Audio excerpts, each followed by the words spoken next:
So we opened today on a very little cozy moment inside of the Hall of Records, um, in the back room with blankets pulled up around Gav and Hannelore. Um, they, she is, kind of in Gav's mind. I think she probably looks like about as flat of the belly as she always has, but she's absolutely certain that she's starting to show. She's excited about it. Um, and kind of indirectly leads to like tickling and her giggling and trying to turn it back on him and then trying to tackle him, which is about as effective as it usually is before. But she frequently tries to use him as like a jungle gym and everything. And she like at the conclusion of it, she's just about to like kind of like settle for sleep and everything, and then she's like, I remembered, I forgot. And she hops out of bed and she scurries completely naked, like across the hall of record, or not across the hall of records, but across her little room to where there's a package for Gav, that she comes over and she sets on his legs. He sits up and he opens it. It's like a suit. It's just like cut for his build. It needs probably to go to a tailor to get it exactly right. Um, but it's like fancy. It's not necessarily noble class, but definitely like the kind of thing that like a wealthier merchant would wear. And she's done some steps to try to mitigate any kind of frillery that she knows that Gav would not be fond of. Does that make sense? So there's no like lacy sleeves or anything like that. Um, They itch so much. Why does um, everybody have these things? but yeah, she's gotten rid of like most of that, and gone instead for like a longer coat that fits kind of loosely and will like billow while he walks and stuff like that. Um, the the small details of like that she knows Gav pretty well are all in there. Um, Including that, the shoulders and the knees and whatnot are like loose enough that if he needs to suplex somebody, he probably could. It wouldn't be the best thing for the clothes, but he could do it if he needed to. One Um, never knows when the opportunity arises. she says, "I thought you would need something to wear for the assembly." Oh, that is tomorrow, is it not? She says, "In the afternoon, yeah." She says, "There should be time to get it tightened where it needs to be." Always thinking ahead. Like, it's very hard to wear clothes that you've thought about afterwards. She says, Tough, and it's tough. the first day, and I think it grew a little bigger than anyone expected. That people were thinking at first it was just going to be suggestions to the Iron Prince, and he's he's surprised everyone by saying that he'll respect anything they vote as law.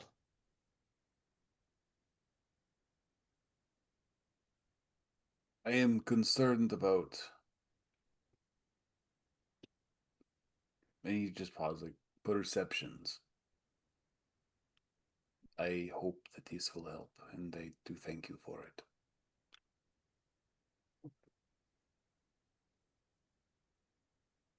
She uh she says, "I don't think anyone in Fine Hearth is mistaken about who you are." It is not fine art I am concerned of. She nods.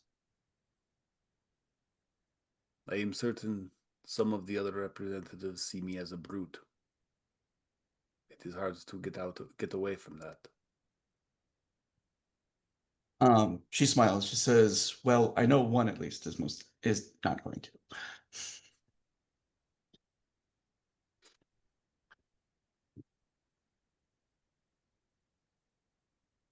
Um, and she kind of, she lays down, she puts her hand on his chest. Um, And it's definitely like a, it's an early day. It's definitely something that's gotten a lot of like notice across the city. There, the assembly has its own like room in the city hall where they're going to be meeting. But Logan has arranged that there's like an investiture ceremony that's going to happen beforehand, where basically he's calling them up, he's introducing them. There's like members of each part of the city that are going to be there to like cheer and kind of, show the public face of like, yes, we agree that this is our person. Since there's no like formal system, there wasn't anything written Yeah. down, like more than half the city's illiterate anyway. So,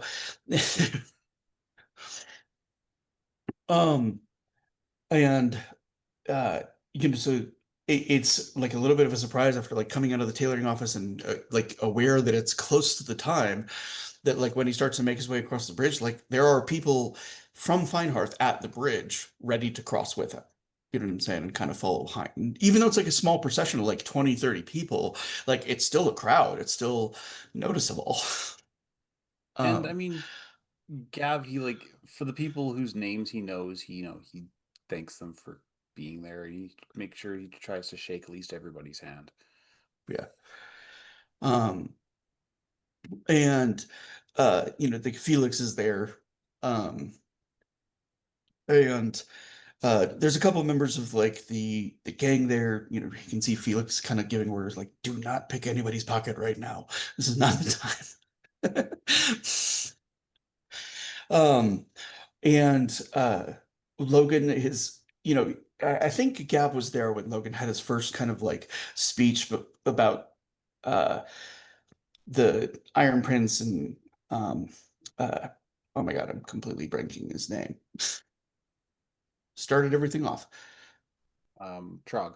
Trog, thank you, Nicholas Trog. Um, when Trog was first died, and he gave a eulogy and absolutely broke apart. He's come a long way as a public speaker since then. Although it's clearly like not his greatest strength nor his preference, really. He does not care for public appearances any more than Trog did. But that said, he understands there is a time and a place when it's appropriate. And while Trog would just have never done anything with something like this, he is here. He is endorsing, um, which goes a hell of a long way towards its legitimacy as an organization. Mhm. So he goes through, he ends up going kind of just in like a clockwise order on a map as to like calling them forward. Guy Weil, the artist, he lives in the Drakennest, and though he supports businesses elsewhere and stuff like that, that is the place he's the representative of. And behind the scenes, Gertrude really helped his campaign because she loves art and he is an artist, So it was kind of, when you have two of like the most popular people in the city set agreeing on one of them, not in the city, but in the district, it really like pushed him to it. And the fact that Giles supports an orphanage and is an artist, everybody was like, yeah, that's a really good reflection of the drunkenness. So, um, in the riverfront, um, with the up and down fortunes of Tovar Rai, he was the shopkeeper who was next to Rosa, who, when her shop was burned down, he lost his as well. He then went to back to work for Geralt for a while. In his own way, he's as much of a criminal as Gav is.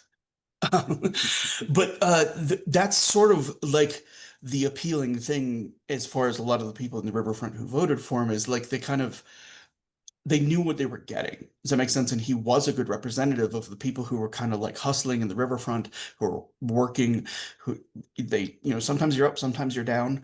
And they saw him as somebody who could represent that well. And he probably made a lot of promises and like campaigned for it more than anybody else did. Does that make sense? Um, Over in the Philosopher's Stone, um, you know, uh, Guy Weil gets a huge applause when he comes up. Um, and Tobar gets a smaller one, but still kind of like, we like nothing against him. The one who comes on stage at the Philosopher's Stone, it's a very light smattering. That might be because she's representing a district of nobles, you know what I'm saying? But once Gav hears her name is Lilith Spratt, and she owns something like 30 to 40 shops between the riverfront and the Philosopher's Stone. and she rents them out, and she's very cutthroat. Like if you're just not making the money that she thinks another person could be making in your place, you're out, and you have like maybe a month to vacate. That said, she's also willing to like take on risky ventures and stuff like that and give them a shot. So there's a lot of people who kind of owed their success in being able to get into another shop or whatnot to the fact that she was willing to give them an opportunity. Um, and she supports some philanthropy and stuff like that. She's definitely not as wealthy as like the De Rosens are, and uh, she did not have Charlotte's endorsement critically. So, and she didn't need it either to get the vote, which says a lot about how limited Charlotte's power is compared to her predecessor of Redmond. Um, let's see, going down to Carrick Wortle. Um, Garrett Vick is actually the one that comes on stage for that. Bruno probably recognized she giving him a thorough applause. Am I here? Are Are you we guys here? here? Who is here to support? Like Gav is being like sworn in as a member of the assembly. So Yeah, Yeah. okay. certainly. I feel like Runa doesn't give a big applause. She kind of just applauds with everyone and like gives him a smile. Yeah. Garrett is, he's an elder merchant for the city. He's had a shop for a long time. It's not one of the biggest shops, but that's actually probably exactly why he's here. He's not one of the largest shop owners. He's not one of the smallest ones, and he's been doing this for a long time. So he's a known quantity to the members of the Merchants Quarter. And uh, and then at that point, it's Gab's turn. He's called up. Logan does mention, a member of the council, and as he's kind of like reciting all of like the things that they're known for within the city, he's got a little something worked up for everybody. Um, but he mentions Gav's service to the council, the fact that he's fought in, two major engagements on behalf of the city. Um, and uh, also mentions, a fierce battle against the Verschlingen, and kind of gestures to the tree that's still growing over Finehearth in the south. And there's like large applause for that. As far as like lists of achievements, Gav's is definitely one of the most sterling reputations of those that are there when it's sort of put into that context of like, X person ran a shop for a really long time. This person fought in two battles. Yeah. So, This um, guy wrestled a snake. yeah. Um, Next up behind Gav is probably one of the most influential people in the city, period, which is Bertold Brutzmann. He's the one who runs the massive academy that's in the playground, the huge university there that takes in nobles' children and everything like that. That is his. All the professors that are there, the he's probably here so that nobody can make a decision on behalf of his district. I mean, he probably would have single-handedly decided who it was anyway. And he chose to just like cut out the middleman and be like, it's an imposition on my time, but I'll be there. Um, and then lastly, and a little bit of a surprise. So Wilma put out a kind of a decision in regards to the assembly that nobody who already held a position in government was going to be applying for a position with the assembly. So the Iron Prince wasn't going to be there. She herself was not going to try to be on it. um, because it was supposed to be representative of people, and they're already serving in some other way as a representative of people. So the one that's there is actually Dr. Lieber, Dr. Udo Lieber, who is the one who fixed Felix after he was stabbed. Hmm. He's a former military surgeon, so like both the military group within Steinhold and like the general citizens are like, well, he's a doctor, or he's a military vet, and both go a long way with them. But he gets on stage last, uh, has a cane and kind of like, the proper gentlemanly disposition that a lot of people are expecting. If anything, he kind of cuts the perfect figure in that because he's been in that sort of cast for the longest of everybody. He's not an out and out noble like Bertman is. He's just been a wealthy individual for quite some time. Wealthy enough, like doctors aren't super rich in this era. Um, it's a formal investiture. There's applause, there's some food and everything like that. They're kind of shown into the room that's been set up for this, um, which looks like it's been kind of created recently, but Logan has thrown enough money into it to kind of like to make it nice and to make it feel like a formal part of the system of government. Does that make sense? Like the walls have been repaneled, the floor's been redone. It's not like a spare conference room at Yeah, the he's not like sticking you in a cities. closet. It's like this is a council room, and there's like food and everything that's like prepared for the course of discussion. Um, and it kind of so I'm not going to go over like everybody saying this and that, but like the one thing that everybody in there is actually kind of in agreement on, which is something that they've discussed with their districts, is that people aren't opposed to the idea of taxes. They're opposed to the idea of taxes going to things they don't like, which is sort of the nature of taxes. Yep. But they all have different ideas in mind as to like what those things should be used for, and also as to like what is weakest in Freeburg as a whole. Does that make sense? Um, Brutsman, it's probably Gav's first time really hearing him talk. And the reputation that the man had from the outside, from a bunch of like street kids and those that grew up, is like that's got to be one of the most pretentious nobles in the city. Um, when he starts talking about like the apparatus of government and politics and stuff like that, it becomes clear to Gava he's one of the most well-educated people in the city on a vast variety of topics, and that like none of the professors he's hired and stuff like that he's done without like his personal knowledge that they know their field. Um, and so he lays out for everybody that there's seven major like districts that money can be spent on, not districts in the sense of places within the city, but like significant areas of expenditure, right? So you've got the military, which everybody is familiar with because Hans has gotten to go door to door asking for money lately. Hmm. There's the city's infrastructure, which is everything from like roads to like the maintenance and upkeep of the sewer system. There's housing in the sense that like housing is adequate and affordable for those who would live in that area. So like having more money in like a really rich area is still going to result in like rich houses. It's not going to end up with like a lot of like small places, but in places like Feinharth, it's going to be making sure that the houses that are there are less likely to collapse. Or in that areas that could stand to have more housing will have more and will have better housing.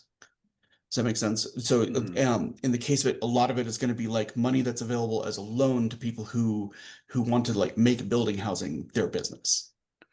And Gap has kind of like been already kind of doing that. He puts a good chunk of his money into hiring craftsmen to take care of people's houses who have been either ignored by their landlords or no longer have one because of Redmond Earhart leaving.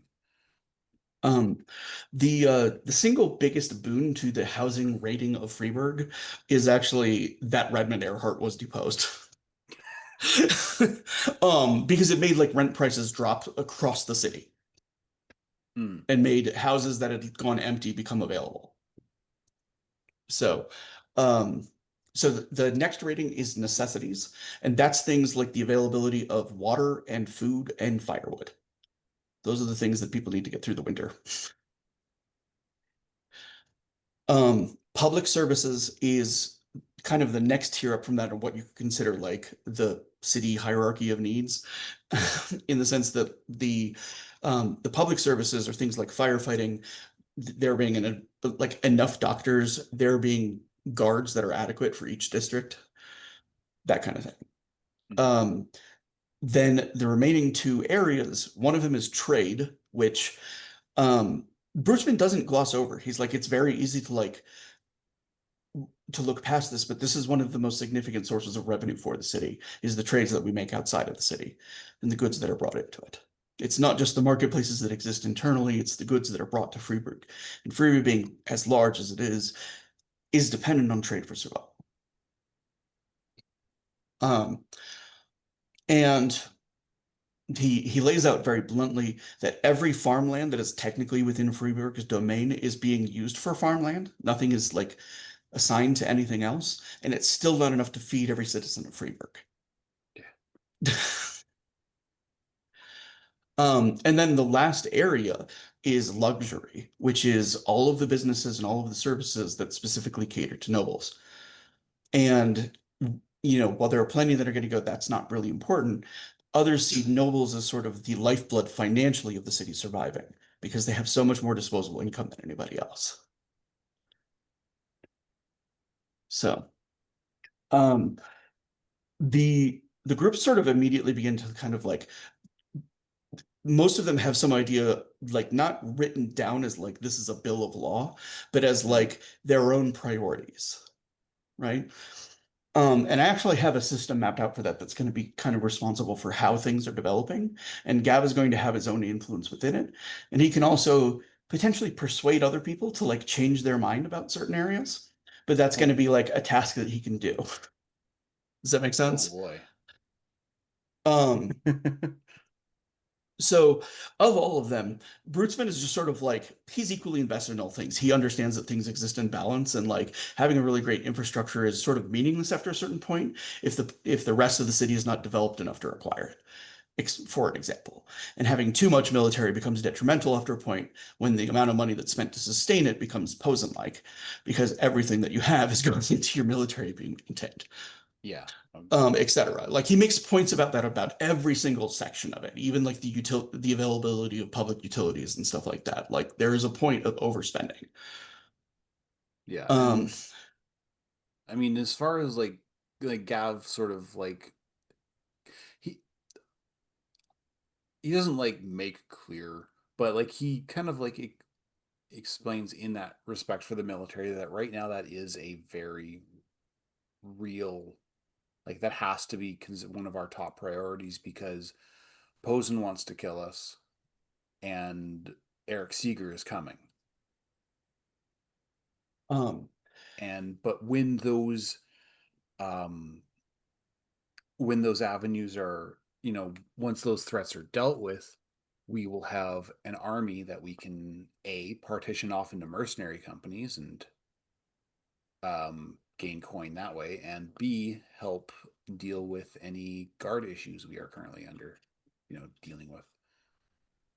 um, at present, the expenditure on the military is one of the least important emphases for everyone, save Lilith Spratt, who's actually kind of your big ally of like, yeah, you don't have all this coin without hiring guards. Or like, the wealthiest target in every Mm-hmm. direction for anybody in Eisen. Like, um, and and critically, if there is like another War of the Cross coming, and it comes down to between Seeger and Posen, whoever holds Freiburg will win because of the population and the money involved. Um, so let's start off with Gav has 7 points that he can distribute between those categories. He cannot put more than 3 into any one point, into any one thing. Give me 1 second here. Open my notes. So I've got 7 points. And please remind me if there is military. I just dropped it into the chat. Perfect. Link. Um, and I'm not going to give you the exact ratings as to like what things are currently at, but the two things that Gavin knows for certain is that the military is the current lowest rating of every single one of those areas of influence, and trade is the highest at present. You can pretty much thank Carrot Wall for that. Yeah. All right.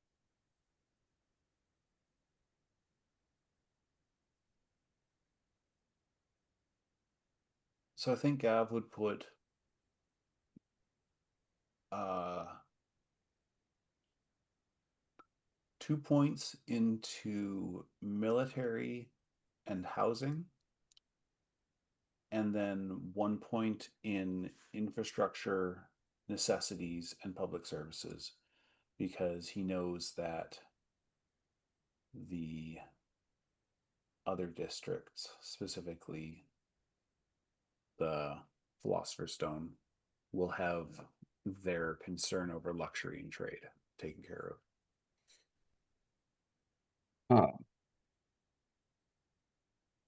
All right. Just so I can give you a quick kind of a sense of what everyone largely argues for. right? Guile's two primary interests are necessities and public services. Being somebody who is concerned about orphanages and kids on the street and stuff like that, he's kind of like, that's who's got to be our first priority. And uh, Berthold is just even across the board. He doesn't really prioritize any one thing over another. Um, Tovar is prioritizing trade and infrastructure. Garrett is most heavily balancing towards trade because he's a Vendel. Um, and he thinks that the money that comes from that will be useful for every other category, and infrastructure as well. Lilith Spratt, primary luxury and military. And Dr. Udo Lieber is necessities, as is, oh, and that's the other thing that I wanted is like, in the midst of this argument, um, there is a knock on the door,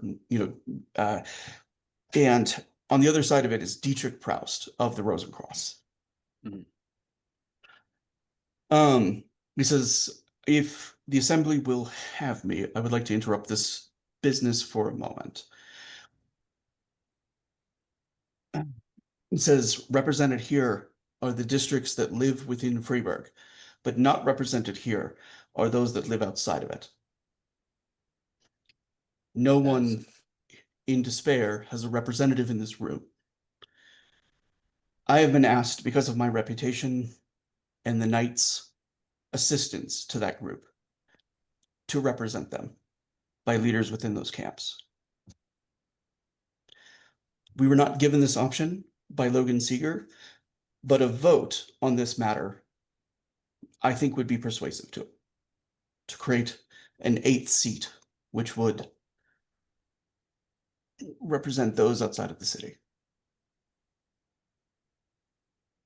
Gav, your reputation is known in the city and among the council. We have spoken, the council has spoken several times with you at length, and I agree with both the idea and the reasoning behind it.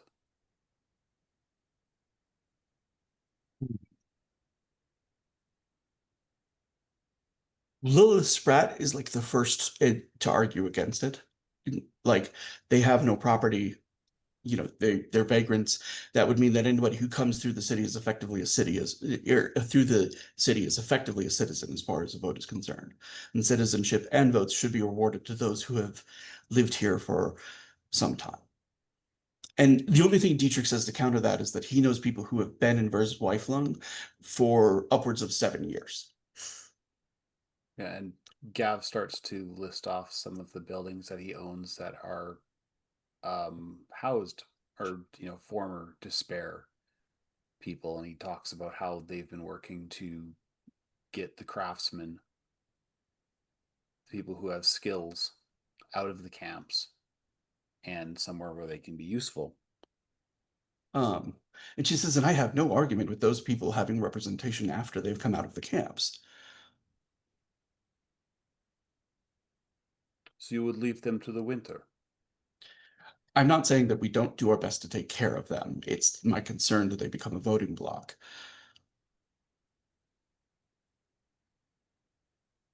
A compromise then. Since most of the people who come through despair end up in finer herd, I will take Herr Proust's advice on how they are doing and what the city can do to assist them. We are not going to leave them alone. And if worst comes to worst, they are. Actually, no, he doesn't say anything about that. He was thinking they'd make good conscripts, but this isn't Posenlands.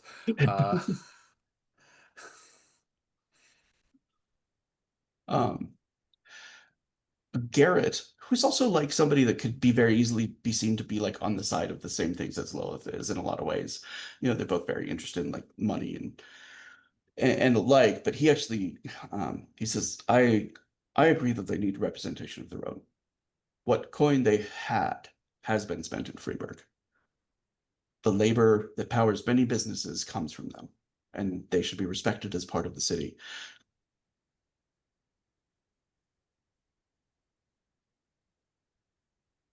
If it comes to a vote, and I think it should, I would be fully in support of Mr.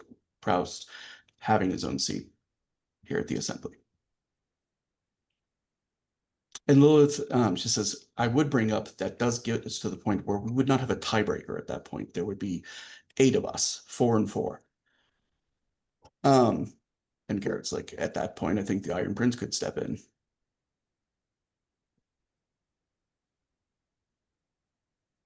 That seems fair to me.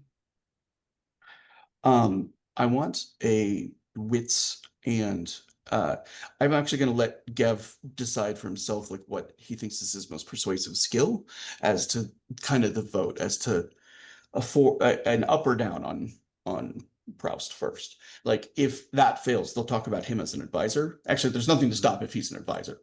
Like Gav can be advised by anybody he wants, but he would like a vote, which is a critical thing for like the people themselves seeing themselves as being represented,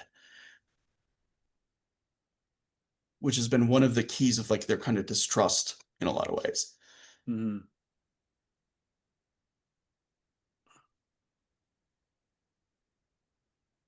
I am going to take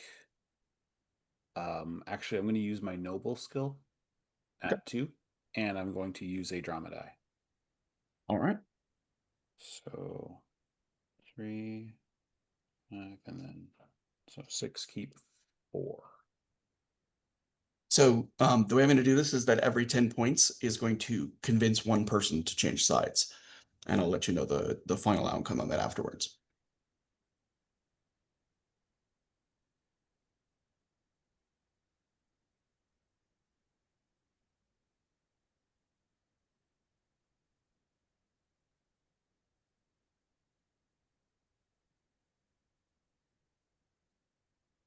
$34. Okay. So there were 3 people that, by virtue of a relationship to Dietrich Proust or just believing in the ideas that he's espousing, were going to vote for it. So Gav's would have been the 4th. I was actually intending it from the start to be something that he would like get the deciding vote, right? But with a 34, he actually persuades everybody that like the compassionate thing to do is to make sure that everybody who lives and eats and survives by virtue of Freiburg gets to be represented within it. Yeah, and so it becomes a unanimous vote, which means that like Logan's probably not even going to need to rubber stamp it. Does that make sense? Like they can just say like we did this, and it also sets a precedent for future expansion of the assembly. They can say we only we only expand with unanimous vote if that's what they want to do, or it can be another method. And it kind of leaves the first meeting breaking up on like a fairly good note. They found something that they all agreed. You know what I'm saying? It meant that this didn't have to be contentious. It's not going to immediately kind of try to like devolve into like partisanship or something like that, or you do me a favor, I'll do you a favor. And when the assembly goes before Logan and kind of like puts the motion to him, he says, happily accepted. And Proust's reputation himself is enough that like nobody would think of him as somebody who just made this up to get political power because he's so uninterested in it. He's absolutely doing this out of a sense of obligation. So, um, the first assembly meeting closes, and like there's kind of some celebration going on through the streets afterwards of people like, hey, we represented ourselves, and like the entire system didn't blow up and the city isn't on fire. Like which has been par for the course lately. Yeah, there's been and so he's being bought drinks throughout Finer Hearth throughout the evening, and I'm going to drop the curtain on our open there. With Gav, who'd gone into it concerned that people were going to think he's a thug, walking out of it having persuaded half the council to like represent people. Definitely not something he expected. So let me jump into our opening bit. Thank you, everyone, and welcome to the Shadow of the Wachtturm. Our producer tonight is one of the moderators of Dirty 20 Gaming, the delightful, compassionate Gloriosa. Our lore master for the series is the beautiful and benevolent Syndra. Before we get started, I want to give a content warning. While the spirit of Seven Seas is swashbuckling adventure and shadowy intrigue, the story will deal with mature themes, including death, loss, suicide, and grief, and sometimes politics. Isaac, in our setting, is recovering from a 30-year civil war over religious differences. It may get dark sometimes, and there's no shame in bowing out if it's not a place your head can go at the moment. So without further ado, I'm going to have our savvy swashbucklers introduce themselves, starting with Gav. That's me. Hi, I am Bison_Stonefist. Yes, that's my government name. I'm a regular contributor on this channel. I'm here 3 times a week. Tonight I'm playing Gav the Grin, our future Mike Hagger of Freiburg. If you don't know who that is, congratulations, you're under the age of 40. On Mondays, I am in the Pandora's Gifts Suncast, which is the afternoon game. I say afternoon, but it's kind of relative to where you're at. I play Bofades Caridia. Yes, that's a joke. He is our humble servant of Hephaestus. And on Thursdays, I am in the Deviant Paradox game, which is a City of Mist campaign, Chaos Incarnate, and I play our resident emo kid, Garrett Sakes. And let's throw it to Sarah. Oh yeah, sorry, last thing. I keep forgetting that. Sorry, Sarah, I didn't mean to cut you off before you said something. When I'm not here and not posting memes in the Discord, you can find me on Nate Cat Goldchain Live's channel playing Call of Duty with him and being vaguely homoerotic to each other. On to Sarah. You're muted. Yay. Hey y'all, my name is Sarah. I go by Sans on the Discord. I'm on this channel 3.5 nights a week. Starting tonight as Rosa Nix. I don't know what chaos she's gonna cause, so let's go. Our Monday game, Pandora's Gift Nightcast. I am in the evening game. I play Clarity Palace. I guess I'm for Apollo. Our Wednesday game, Mask Oracle, Oracle Force Mask game. I play Nightwish. I'm not gonna be the leader much longer. And on Thursday, our City Mist campaign, I am the DM for the Chaos of Deviant Paradox. My players have no clue what's happening, but I do.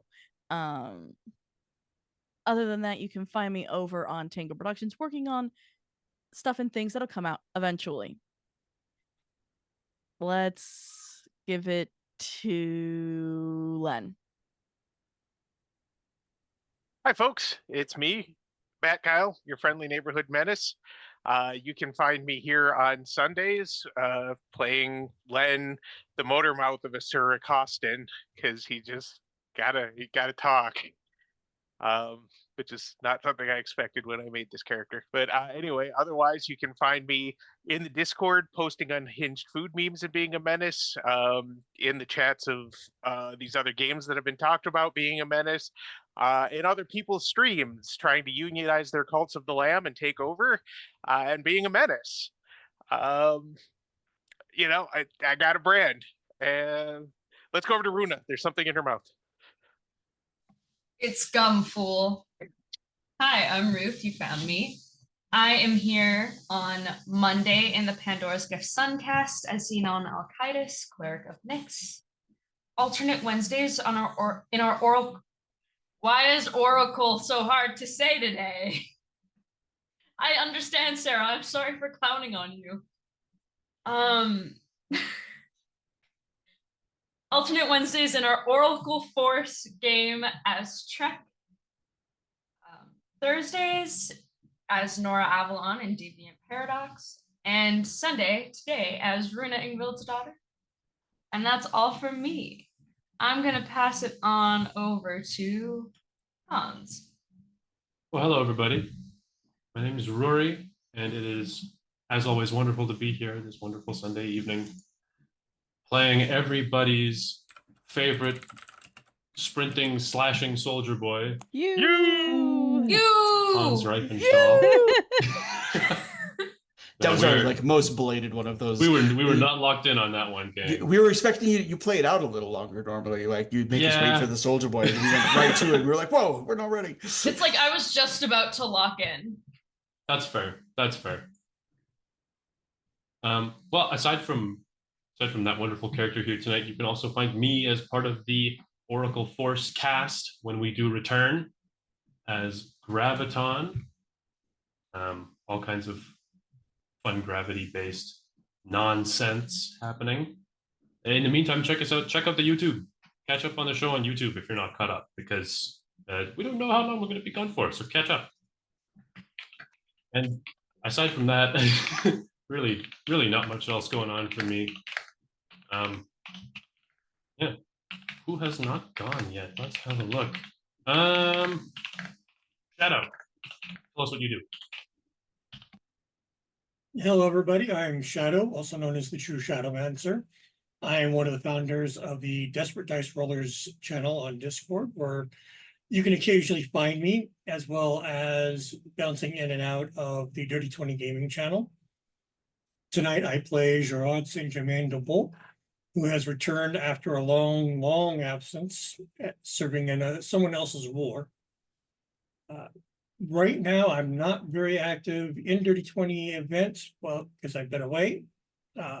But at the moment, I am prepping to run the infamous Temple of Elemental Evil, 5th edition D&D campaign set on my homebrew. So once that is finalized, you may be hearing more from me and some unlucky group of suckers, players. We prefer the term sacrifices. I wouldn't call it sacrifices so much as Snacrifice. unintentional death pools. That comes from, I've run this campaign multiple times over the past 30 years of me being a DM, and it is the only campaign I have a death toll in. So, with that in mind, I believe our lovely Gloriosa has not gone yet. Hello, everybody. I am Blaze of Gloriosa, better known around here as Glory, or sometimes my very angry producer, especially on Thursdays. I produce on this channel 2 nights a week on alternate Wednesdays for our Masks a New Generation game, Oracle Force, which is currently on hiatus and will be back soon. We very much hope, because it's a fun time. On Thursdays for our City of Mist campaign, Deviant Paradox. You can catch me in front of the camera 1 night a week on my own channel, streaming games, info dumping, generally just hanging out. And then tonight, as honoring would make a prettier owl than Len, cease to cease. I just want to note that I write these after a session to read the next week, so I can never remember what I wrote. So that's what last week me had to say. Yeah, I believe that's it, and I believe everyone has gone, including Ruth. So, back to you, GM. Very strangely, like this is the first time I think since we've started doing this that they went exactly in clockwise order for how you are on my Zoom chat. So, and like no prompting, no now hand it off to somebody, just happened that way. So, so I'm gonna jump us back in. The winter is well and truly on its way in Freeburg, and we're going to be covering sort of a long stretch of time because armies aren't moving over the winter. Those that are like even taking the Heinzel's territory was done at the very beginning of winter before it was going to be almost impossible to like move any armies any further. So they're going to have the winter to like encamp and fortify there and then push into Fischler lands come the summer. So, and I have been opening with a Deathless letter for a long time, but I'm trying to make that very specifically like when we're starting a new adventure, and this is an epilogue. So So when we had last cut out, Honorine and Gerard had gone to settle for the evening at Honorine's. Honorine has a small townhouse up in the riverfront area, like right on the border with the Drakeness. So she's kind of a citizen of two places. And Gerard has to get used to the fact that there are a great number of size women that are running around this townhouse, the townhouse next to it, the townhouse after that. There is a very poor, beleaguered landowner who all of the size women are sort of treating as a personal valet, which would be fine if it was only one of them, but there are something like 20 of them, and they all have demands, they all have expectations, and they all have a very limited understanding of Eisen. So since he speaks both Eisen and Montaigne, he's been leaned on a lot. I think Honorine would quietly have given Waldo a little bit of an extra stipend, like hire a porter. Um, and and also like there are a lot of like younger orphan kids and stuff like that who have learned that this is a good spot to hang out if you want to make a few coins. All of the Montaigne that they know is like, we no. That's about it. But like, the size women frequently will like give them an order, hand them money, and then be expecting something to happen, but they just, disappear and a new kid is there. So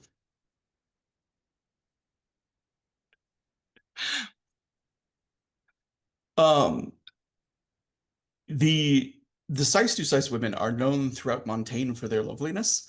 It was kind of one of the things that Gerard was why perhaps he was drawn to like courting Charlotte size in the first place. Yeah, I don't know why. Zoom's doing things. Now there are like three townhouses of size women who are known for their sharp tongues and their great beauty, and apparently in their own townhouses, not particularly well known for being fully garbed for going outside.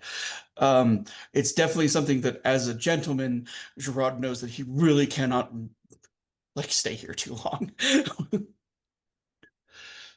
I've become very familiar with tiles. Um, there is also a small like pond in the back of Honorine's townhouse that the younger size women are regularly sort of daring each other to like poke their feet or put their hands into by virtue of the fact that there are what they are referring to as ugly mudfish regularly, you know, um, nibble at fingers and toes. It's almost always something where like they're in their like 12 to like 15 and they always go shrieking back into the house after like one of the fish comes up for them. But Solange, then they're stop quickly messing with my fish. but then they're quickly like doing it again like an hour later. Um how is Gerard finding himself in the midst of all of the sort of like routine chaos that I think Honorine has gotten unintentionally accustomed to? It is strangely settling compared to the chaos that I've been through. The laughter and shouting of the children is much more pleasing to the ear and the nerves than cannon fire and the screams of the dying. It seems, though, that Mademoiselle needs to get her house a little bit in order, and I can be of assistance there as I start gathering the children and instructing them on how to properly serve the women of their household. More than we know, basic Martini, since I am fluent in both Martini and Eisen.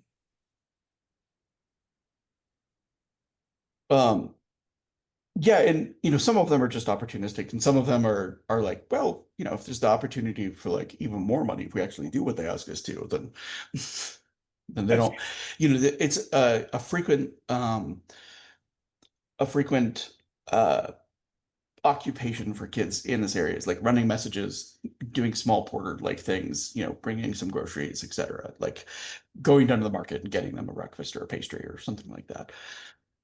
So Consistency will be the best way to serve the ladies of the house. So we will begin to weed out the opportunists and reward those who are hardworking, honest, and cheerful. there's an upper cap on the honest by virtue of the fact that like the culture that most of these street kids have grown up in is like these are the honest ones because they're not affiliated with the gay. Does that make sense? That doesn't mean that they're not hustling. And that's just part of the free work culture at this point. Like to the point where even like the 7-year-olds are kind of hearted like oh, if they don't know better, that's on them. That's not our problem. I understand a little better. Therefore, I can turn a blind eye to it so being skimmed. But the ladies will be properly serviced by these children.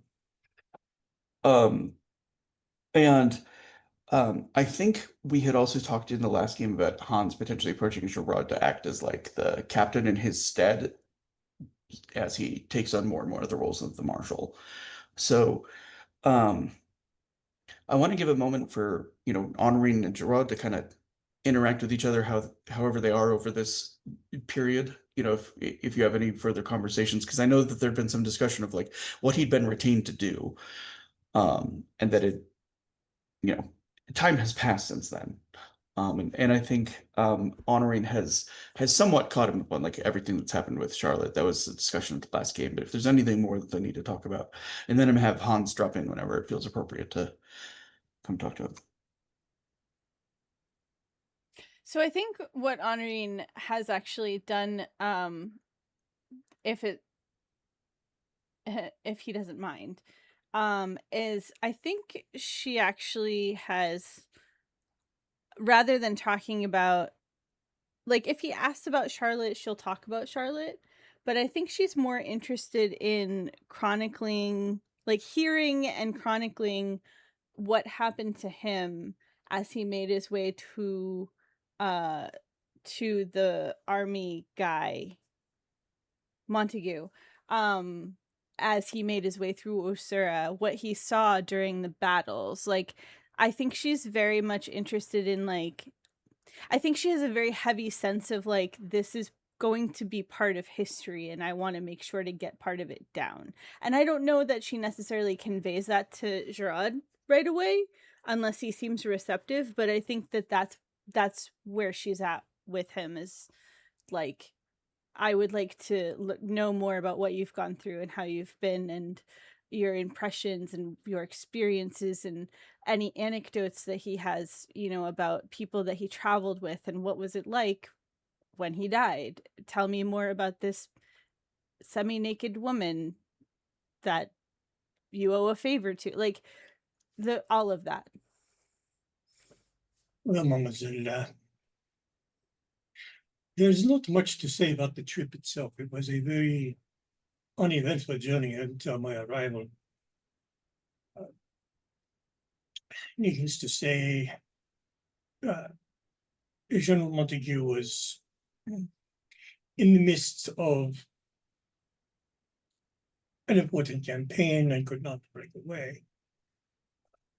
Therefore, as you now understand, I was asked to act in his behalf within the army and well, it's war.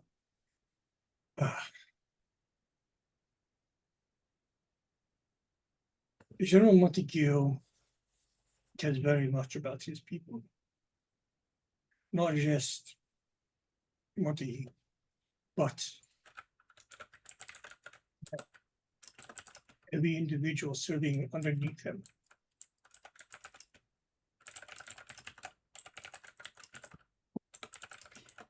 What's he like? I only know him in passing. He is a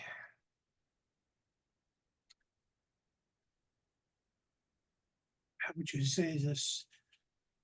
We of the noble are taught that the common man is thick, but they are not. They are hardy. They are stubborn. They are brave. And they are more clever than the Emperor has ever given them credit for. And you take all of this and you mold it into iron, and you have Le General.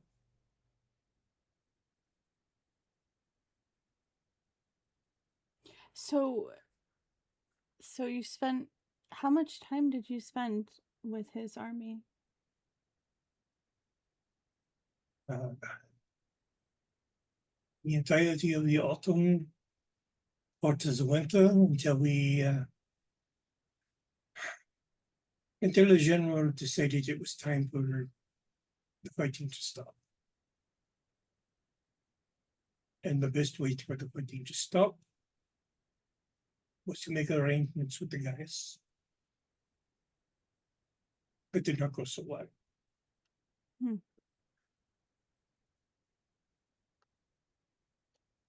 I can only guess as to why the Gaius was not a nobleman of honor who accepted Orlais under the white flag and then turned on his guests.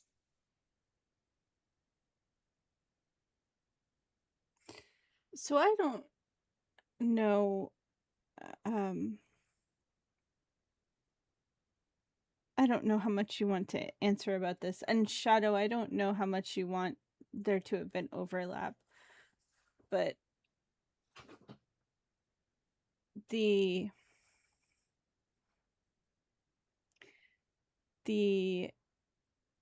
younger son of Therese Rosette Rhines du what? Rosette Rhines Durope. Duron. Yeah. Durone. R-O-G-N-E. Ron. Okay.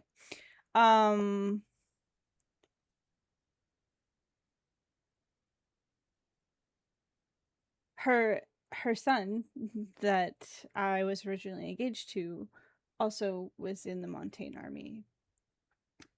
In the Montague army, excuse me. And he died. But I think maybe there might have been some encounters between Gerard and Thomas. Or at least some crossover. It is entirely possible.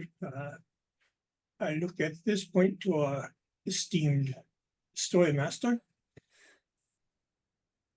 So he does know who Thomas was because there weren't as many nobles as you might think were serving in Montague's army. In fact, they were kind of rarer, even though a lot of the time officers, military service is one of the few ways for relatively minor nobles to like advance themselves significantly. But serving under a peasant, no matter that he had jumped up into the royal family, was considered distasteful to a lot of Montaigne. Thomas was from the Rosette Rhines du Rhone family, which is known for its military service. The older brother of Thomas is currently serving as the head of the Musketeers. So, or he was, wasn't he? They removed him Yeah. shortly before shortly before Charus was taken by peasant folk. Yeah. Thomas was as young nobles are allowed to even join the military service. He was 15 at the time that he joined up, which was the same age Honorine was at the time. And he was a Porte sorcerer, so he was capable of taking himself and transitioning back to Montaigne, getting orders, making requests, that kind of stuff, delivering messages. And then basically delivered the news that Montaigne was no longer going to be getting supplies or support or pay or anything from Charus at one point, and he knew they were basically being cut off and left to die in Usura, and he chose to stay. Instead of going back to the comfort and the ease of Charus that he could have just magically portaled himself to, he stayed and he fought. And during an ambush by Usuran sharpshooters.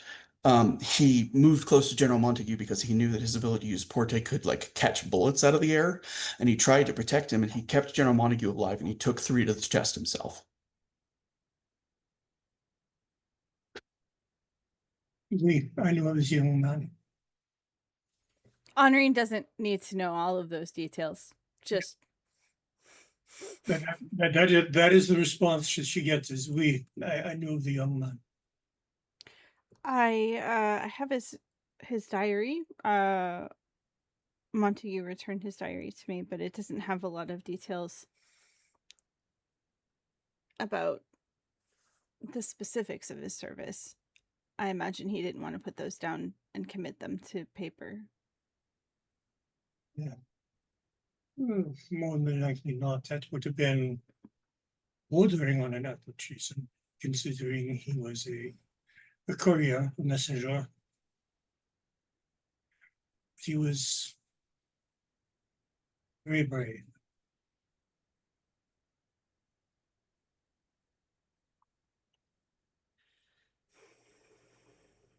I feel like the line between stupidity and bravery, it just gets, well, harder to tell every single day. There is a fine line between the two. But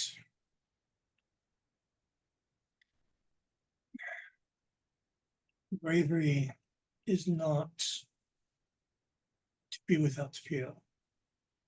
Bravery is what we do when we face fear. And Thomas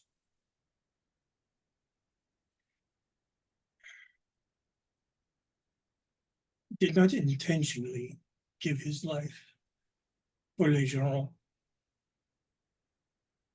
but he was there to ensure the Les Gens lived.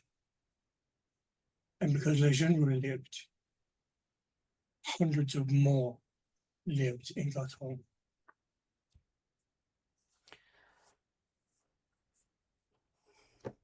What are your feelings on returning to Charus? Are you planning on returning there once it settles down? To be honest, milady, I don't know. You don't want to go home? What I once knew as home is not the same. My family's lands, titles, gone. What am I now but a soldier?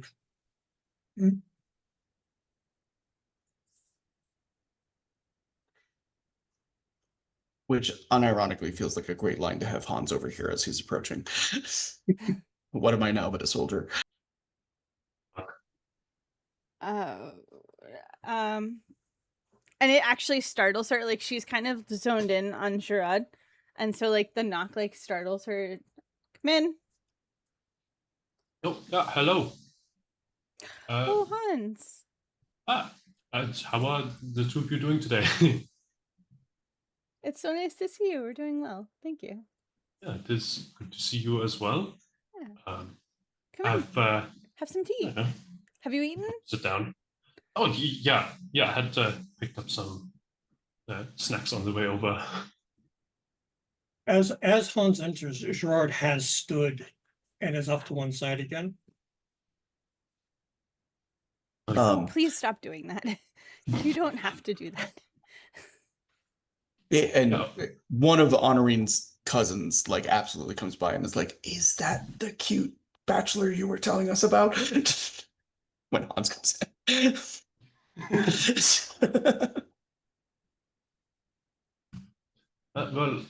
Gerard, it's actually you I've at least primarily come to speak with. Well, I have to put it simply, the Finerherd will soon be in need of a new captain. And I know you to be an experienced military man and a talented swordsman. You're obviously an upstanding gentleman, and I wanted to at least come and consult you and see if that would be something that would appeal to you at all before I go have meetings with with the rest of the other parties that could be interested. So I would point out that Gerard, when he left, did know that the captain of the Finer Hearth Guard was his friend Adrian. Adrian was a bad man. I haven't had an opportunity to talk to him yet either. You flatter me greatly, Monsieur Holmes, but it is a minor concern. Of course. You may speak freely, my friend. Well, several minor concerns, to be truthful. The first concern is what happened to the previous captain. I understand that he has been arrested, but I'm unclear as to why. Player has to retrace steps to near the beginning of the campaign. Let's see here. Corrupt. It was yeah, like general corruption was the main thing, right? And his abuse of specifically the children, I think. Like he was beating on kids He's pretty beating regularly. them up and stuff. He was specifically like racketeering the child gangs so that like they had to pay him a tax in order to not be arrested and go to jail. Yes, that's right. And then I But there think was when general they were... corruption, but that's sort of like normalized throughout Freiburg at this point. Hans has done a lot to sort of reverse that and be like, I'm going to get rid of anybody in Feinhearth who takes a bribe, as opposed to like, I mean, because everybody lives off of money that is donated to the guard because there were no taxes being raised to pay the guard. But so corruption was almost normalized in that way, but they just viewed it as like, you paid a guardsman to get things done. Yeah, it was viewed as somewhat of a necessity as opposed to like a major problem. Within that system, Adrian was still considered corrupt. Well, I think he was also like beating up the kids when he did arrest them. Like he was specifically making it pretty miserable for them so that they weren't like, oh, whatever, I just get shelter for a night. Like if I don't pay, no big deal. He was specifically harder than the other guards. Yeah, he was very hard on the kids. Like whereas, like one guard might, smack Felix in the ass for stealing bread, Adrian would grab him and like break arms and such. Yeah, break bones and whatnot. So yeah, that's Hans will explain that. Imagine that in a German accent, basically. So, and for just a little bit more context, like the kids would like specifically mock Adrian because they knew he had like a bad temper and then scatter. So oftentimes when he was getting them, he was taking some retribution on whatever his last humiliation was. So I'm wondering how much of that Hans actually does convey to Gerard, though, because I feel like it's a little harsh to be like, sorry, your buddy was beating up little kids for money. He'd simplify it. It'd be more along the lines of just like, we uncovered that he was being unduly hard on people who had committed extremely minor crimes and was harming a significant portion of the children. And to be fair, Hans doesn't know that he was my friend. Yeah, that too.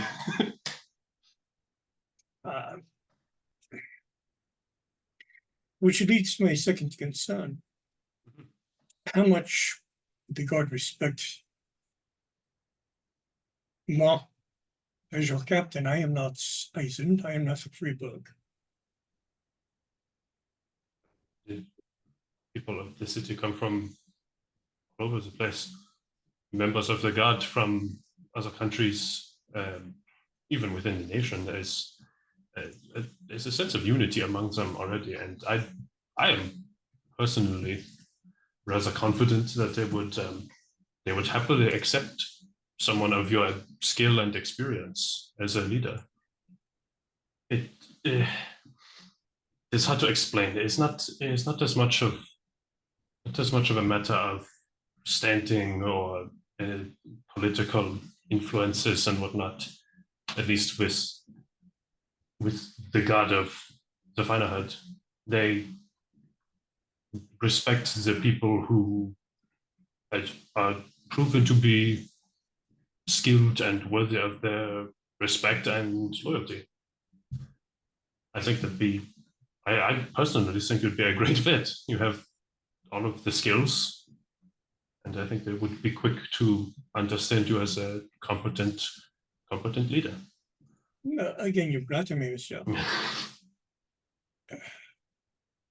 And your confidence in me is much appreciated. But I have been gone for some time. You speak of the respect for those who have earned it. And that is where I have concern as well. It is known that you and I are friends. And this might be seen as more corruption. It's a possibility. That is a good point. There are factors to take into consideration beyond capabilities of, the staff, whatnot. I will tell you what, I will make this deal with you. I will accept this position with the understanding that I am yet to prove myself worthy of it. That sounds quite acceptable. I mean, it is, in a sense, that is a process that every new captain must go through.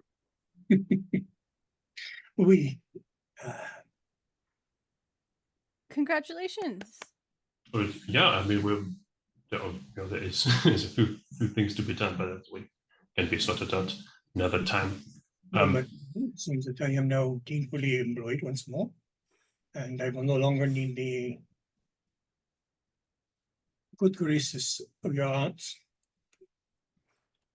You're welcome to stay under the Cease patronage however long you need to. But I understand that you want to be independent. It's not necessarily to be independent, mademoiselle. It's just inappropriate for a man of my position. There are a number of younger cousins who are a little loose on the propriety. They've perhaps become a little bit accustomed to growing up in a forest manner as opposed to an area where there's more mixed company. In the background, there's a Sice screaming at her cousin, like, Antoine, come back with my corset! 100%. Hans, before you go, I wonder if I can have a word with you alone after you two have talked. I don't want to. Of course, yeah. Joad, I wanted to mention as well, since you, if you potentially are wanting to find a place of your own in the Draken Nest, Gertrude has many a place available for modest prices. I've stayed with her for quite some time at this point. His watch he doesn't have. I can. It checks watch that it has not been invented yet. Actually, timeframe watches were invented, but that's where the term "the watch" comes from the guard, is the timepieces that they kept to maintain their schedules. That makes sense. I would point out that Hans is for some reason recommending a landowner that is all the way up at the Drakenist, which is on the opposite side of the map from where Feinherth is actually. So yes, I would have mentioned that as well. That it is by no means the most convenient, but it is a recommendation that he can make. Hans, however, does have excellent legs as a virtue of his morning walks. He's still walking right now as we speak, so.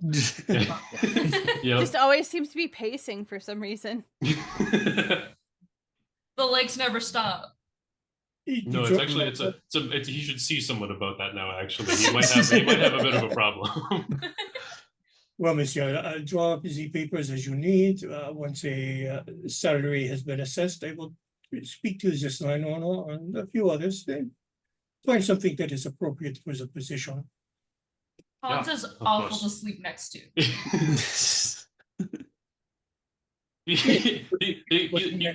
Next to him. I think at this point it would actually make sense for him to be like a horrendous sleepwalker.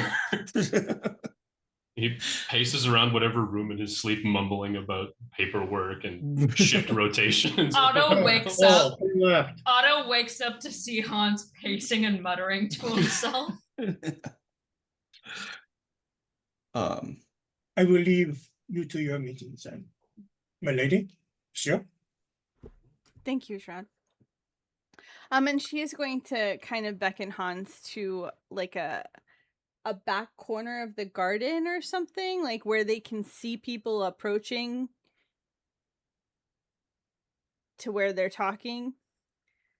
And she's like, come walk with me in the garden in my my very wintry, weirdly statued fish garden.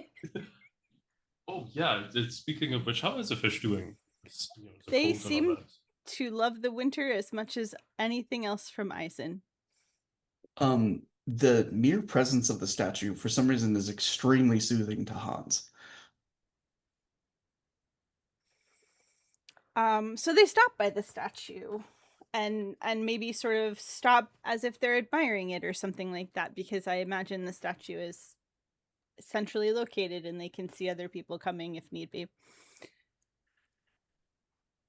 Hans, I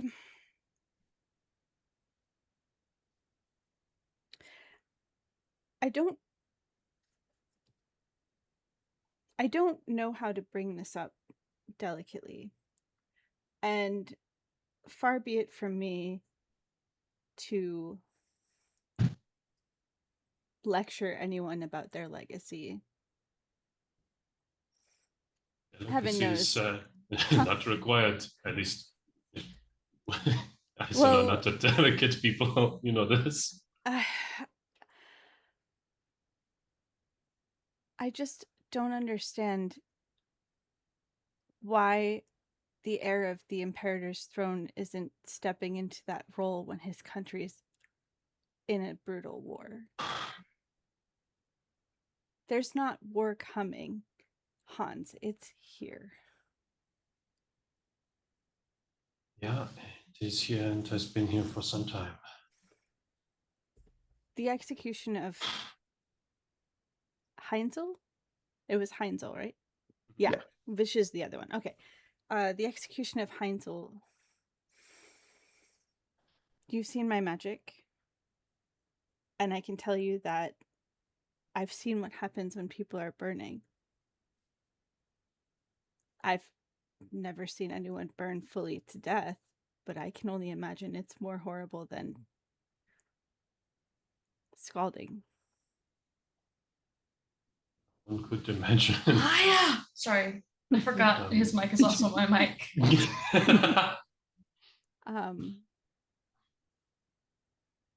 And so when I tell you that Seeger is a monster for doing that to someone like Heinzel, I'm not overestimating. Is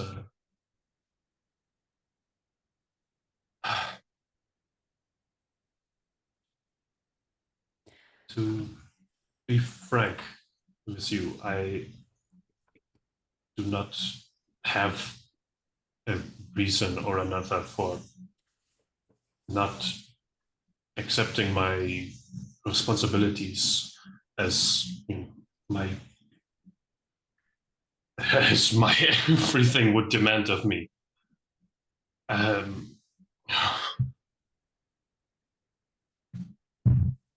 You already know that the Nibelungen would stand behind you. I have all of the allies in the world, and yet I am afraid of a title. You should get a drama die for that. Coward! Simple fucking title. Hans,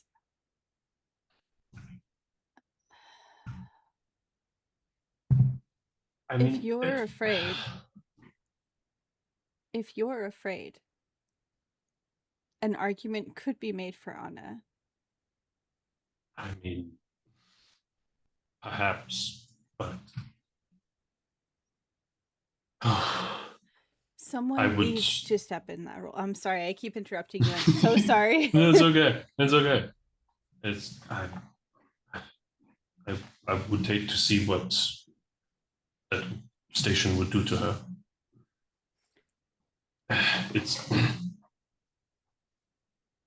It is something I must accept now. Yes.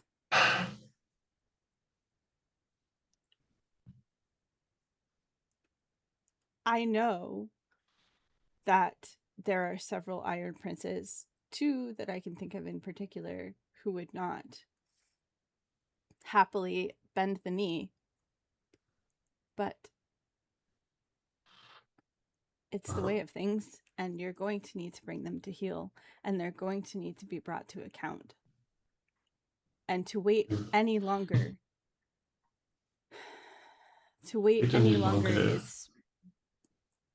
is to be the coward that my father was. Yeah. To wait any longer is to change nothing. I did expect more argument, so I can't help but agree with everything that you're saying. My father was a coward who saw no war. Honestly, I'm not sure that the war that your father oversaw ever actually ended. I think it just lulled for a while. That is what happens when you have an imperator who refuses to take a stand. If you don't stand for something, you'll fall for it. No, never mind. She didn't say that. And Honorine kind of steps toward Hans and like kind of takes him by the hands and like looks into his face. And she's very unhappy to be saying this. But she's like, if you don't take the mantle of your own birthright soon,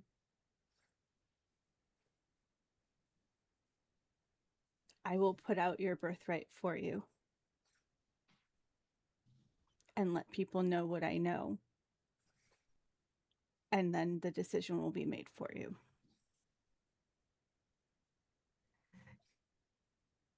I would not blame you. Okay, I'm throwing a point. Dom and I pointed for that too, because that was a cold ass line. Overzealous a little? Yeah, that was a major move. I'll give it for just Holy the drama of it. fuck. So that's remind me of the end one for Hansa, one for Honorine for that.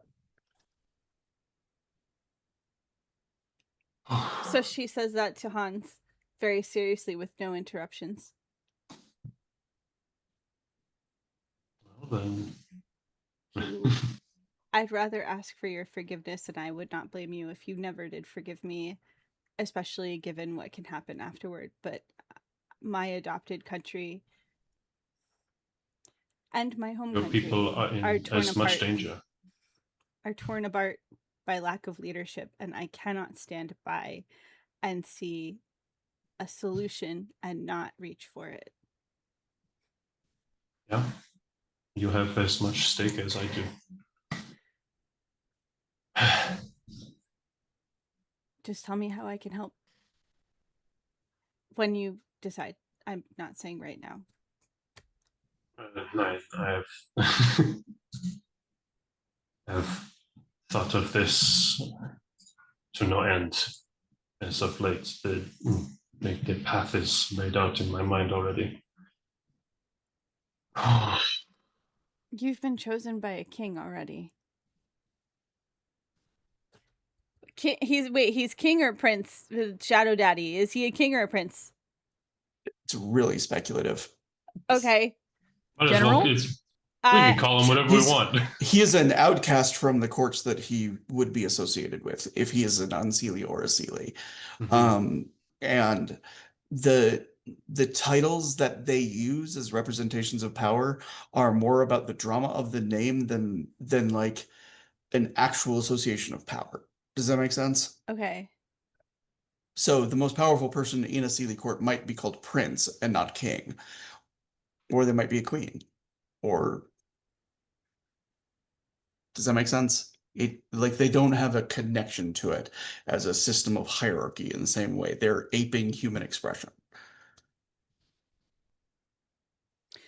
So she's, instead of saying you've been chosen by a king, she's going to tell him,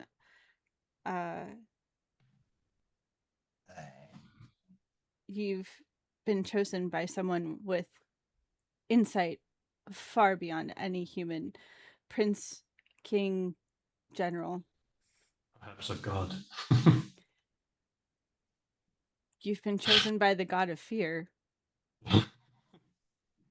And he is.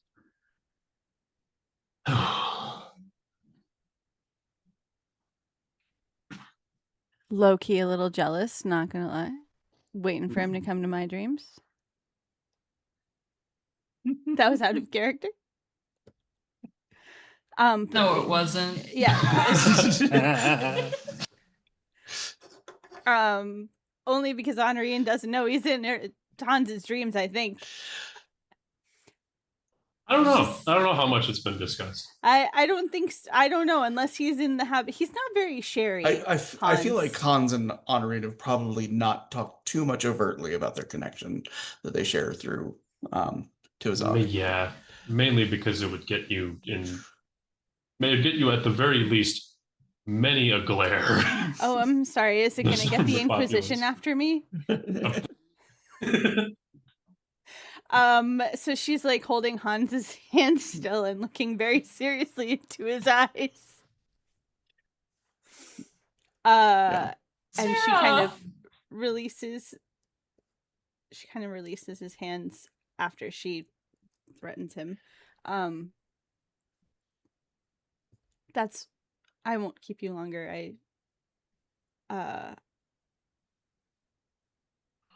I just needed to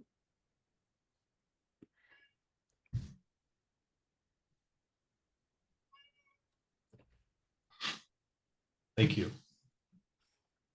This is this is oddly enough the supposed push I needed. Just time to do what must be done. And I think that's a good point to cut away from one potential imperator to an imperatrix as she makes her way to the home of Runa and Sora and Brandy and Ingvild. Since Runa is the only other person that like regularly wears pants around Anna, and so she it's in the afternoon after like a lot of the work at the Bearhausen has stopped. Runa only wears dresses when there are like formal council events. Yeah, and Ingvild's the same. She's a sailor. Like, it's not really like a gender role Dresses thing so much aren't as it is practical. like, yeah, if you got to climb a rope, I an can't ankle-length hear. dress, not Oh a great God! idea. Oh no! What was said? I said that if you have to climb a rope in a storm, an ankle-length dress is not an ideal choice. Not practical. Not on my body. But Anna, she has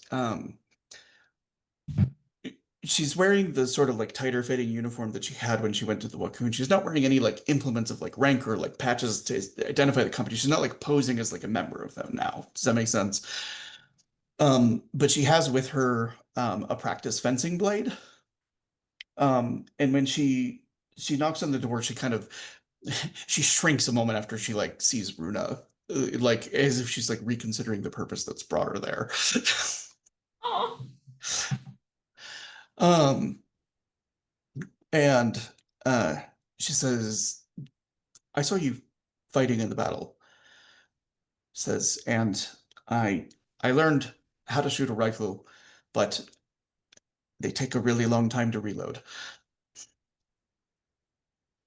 And she kind of points to the bayonet. She says, I had to use that a lot. A lot more than I want to. Um, she says, I was hoping you could teach me how to fight or practice with me, you know. I would be happy to. Um, and so we'll kind of, you know, cut to like Ingvild is still very much Runa's teacher. You know what I'm Mhm. saying? Like, and while she's been picking up the basics and stuff like that, for her, it's like a perfect opportunity to start working with both of them. She's not trying to like pass on Leagstra to Anna. Anna doesn't have the build for it, for one. But it's also like a Vestan technique, and it's not something that like Anna's trying to learn. What she's trying to learn right now are the basics of like attack, parry, surviving a battle kind of thing. So we're both learning from Ingvild, but Runa is like focusing on practicing with Anna. Yeah, and they're both. That's it's- adorable. Okay. It's a lot of like it gives her an opportunity to like spar against somebody who's closer to her own skill level. Does that make sense? Who Instead doesn't of have all of the mom. experience that Ingvild does, which can be frustrating. It's like you can see a lot more progress when you're like practicing against people that are about the same level of learning that you are. And there's a lot of sort of it helps when Ingvild can step in and just sort of correct, like, this is an honorable notion that you're adhering to, and it will get you killed. Like, not necessarily like I'm teaching you dirty fighting, so much as like I'm teaching you how to like look for what people will actually do in a fight when their lives That's are actually on the Gav's line. for. You want to learn dirty fighting? You ask Gav. And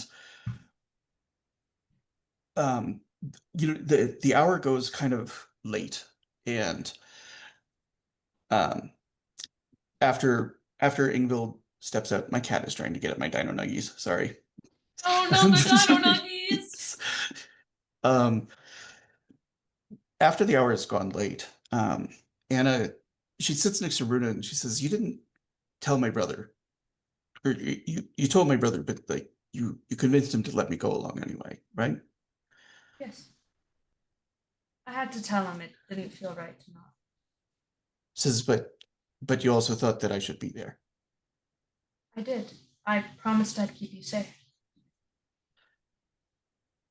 She says, my father never let me do anything he didn't think was ladylike. And that was a very, very small box inside of a very small palace.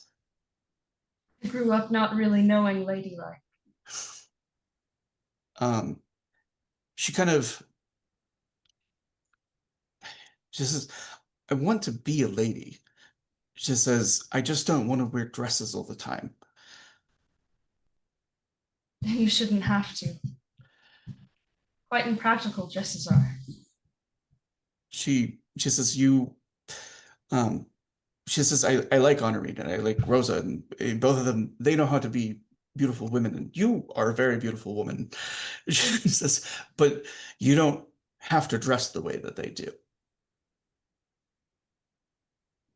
And still you have a very large man very interested in making babies with you.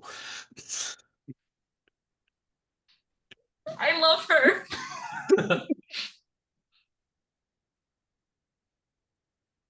Well, I don't think they need pretty dresses either. It's in how you carry yourself. At least I think. I don't have the cheat codes. She says, I think that's what I'm trying to say. She says, I like the way you carry yourself, and I want to learn it. She says, people listen when you talk. I can help you. She says, I'm happy to do so. I always had to talk into the times when the air was empty. I couldn't interrupt anybody. I wasn't allowed to talk over anyone.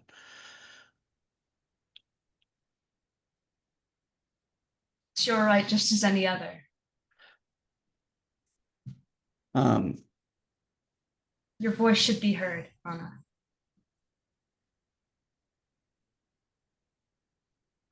um, and Runa can spot Ingvild watching this. You know what I'm saying?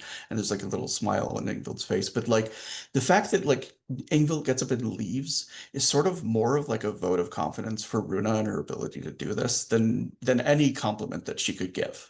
Does that make sense? Because like one of the surest signs of respect for somebody's ability on a boat is not bothering them. You let them do what they know how to do. So, Oh, yay. Thanks, Mom. um, and she kind of, she kicks her feet a little on um the bench that she's on, looking thoughtful and very much like she's in a place where she's trying to figure out her place in the world and she doesn't quite know how to articulate it yet. Um, she says, since coming to Freeburg, I've learned how many things there are that I want to learn that I never saw before. Uh, she says Hans got lessons in sword fighting and commanding troops and history, and she says, and I got yarn and needles.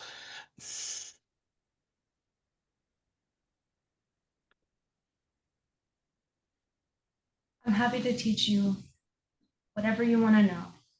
Of course, that is within my ability. I don't know everything, and I can't claim to.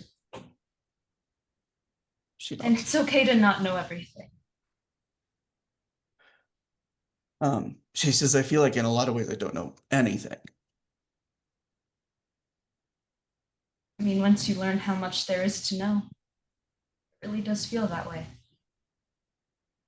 Um, and she smiles at that, and um, there's still a little bit of like the battle that she was in, the fight that she survived. She did well for herself, but like it did take a toll. Like she was perhaps too young to have been in the thick of it to the degree that she was. But like that's Eisen at this point. It's not really like waiting for people to be old enough. It's not really waiting for people to be ready. So, I'm sorry I couldn't protect you from seeing all. and Because Runa knows that it's pretty much just Eisen at this point, but she feels she needs to say it. um,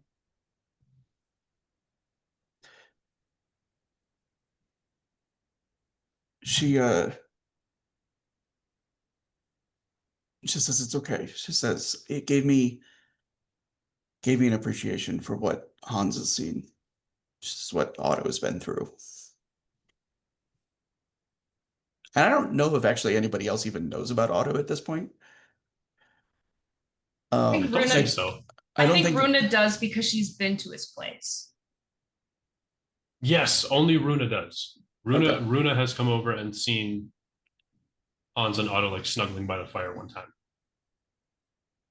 She just hasn't necessarily like found the time to ask about it. Like just because she wants to learn more about Hans, like it is something in the back of her mind. But she's not like, oh, what's this? It's just general curiosity about Hans and everything. Because Hans Yeah. doesn't talk about himself a lot. um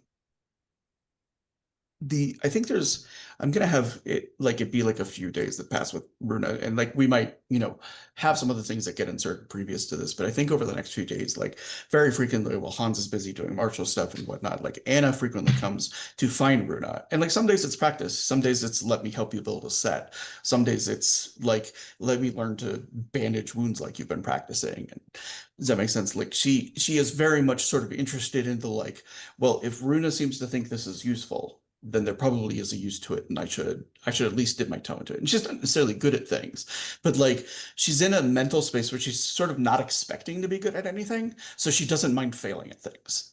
Mhm. And like Runa makes it very clear that like, hey, this is why we're doing this. It's like being good at things comes with time and comes with doing those things over and over again and failing over and over again. And there's some like very telling moments. Like at one point when she's kind of like helping to paint part of a set and stuff like that, like Veronica kind of she attacks her with a paintbrush to like paint part of her arm, like in an attempt to start a paint war, which is not the first one that Veronica has started. You know what I'm saying? And like Anna doesn't know how to respond. Like she's not used to being played with or treated like a child who can have fun. Does that make sense? Like everything was serious for so long that she doesn't sort of like get how to cut loose. Yeah.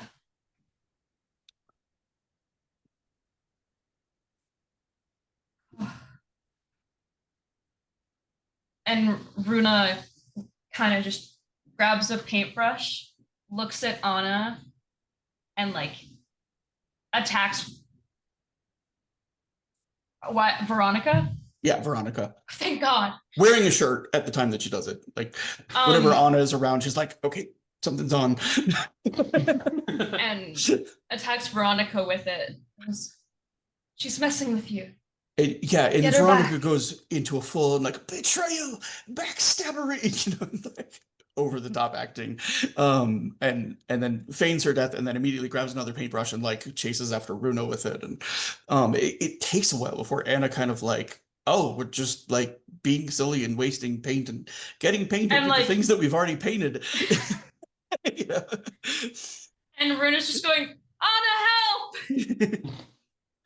help! Yeah, she finally kind of, you know, like gets into it, and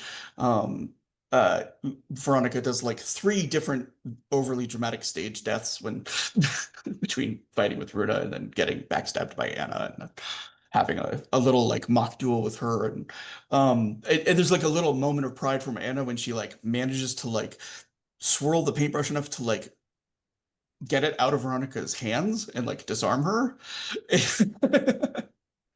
And Veronica, you know, like, oh, surrender. And Runa just goes, that was impressive. and Anna, you know, looks to Runa and she's like, no quarter. And then she stabs Veronica once more with the paintbrush. Rather than accepting the surrender. And it, you know, I don't know what kind of questions Hans asks when he comes home and like Anna has paint across like her face and her arms one day.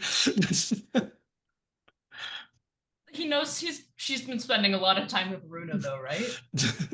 I Or doesn't? Would she tell him? He's probably seen at least one paint war at the bear house, so he's like, oh, you've been hanging out with Runa.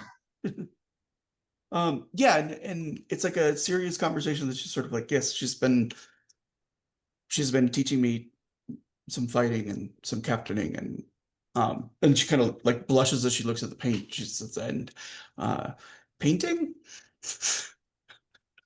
That is good. I'm glad to see you getting out and making friends, it seems. I'm sorry I have not had the time to teach you some things myself. This is Honorine helped me get some dresses, and Rosa read my fortune. Oh. That was scary. As it can be, yeah. She says, do you think those cards can really tell the future? I mean, who is to say at this point? I have seen enough strangeness around here that they very well could.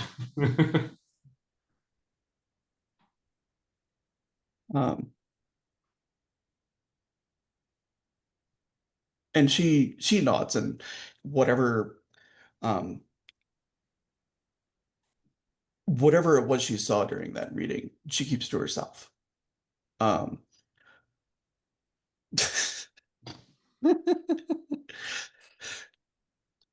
now I have to ask Rosa, like, draw the top 3 cards from your Arcana. I just want to, or do like the full deck if you can. What's the reading? not Let's just see. the Arcana. We'll call them a past and a present and a future. Ooh.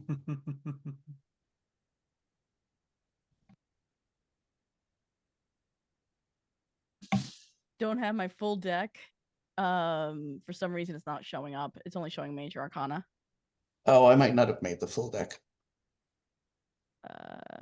Let me just do the cards. I was just gonna say, I know you've got those cards somewhere. Those goddamn cards. I have I have my deck on me, the little one. Go for it. Just draw 3. She's gonna burst out laughing. Worst guaranteed. case, it fact- has been throwing out justice a lot for some reason, so I'm gonna warn you. The fact that Ruth just had to like show her phone like way up in the air to show Rory something, like holy crap. Yep. Adorable. Justice.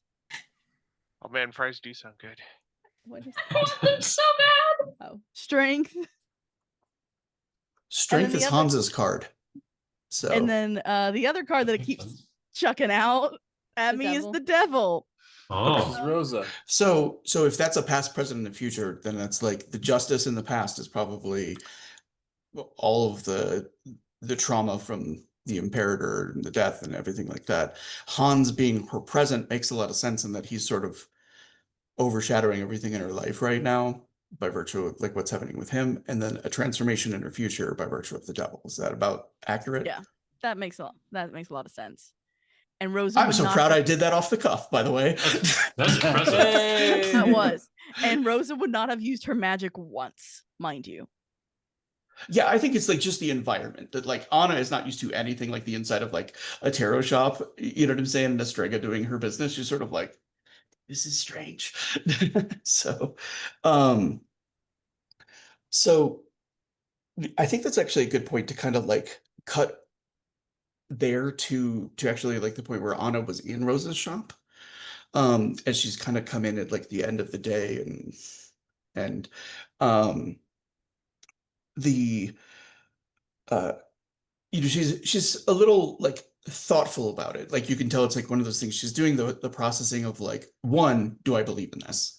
You know what I'm saying? As many do not. But like the role of Strega and their ability to like affect fate in the future and stuff like that is sort of established. Like that's not really in question. It's a known sorcery. But she also didn't, you know, see Rose's eyes go black or anything like that. So um and she pauses. She says, I know this is. She says, this might be rude, and I don't mean it if it is. She says, I have a question that's not about the cards. Yes. And she kind of traces like where the scars are, but would be on her own face. She says, did someone attack you?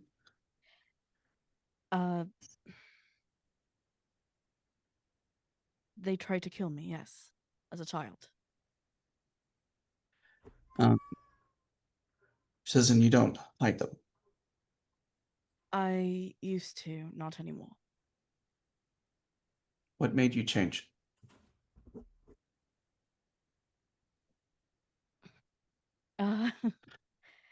Actually, the council did.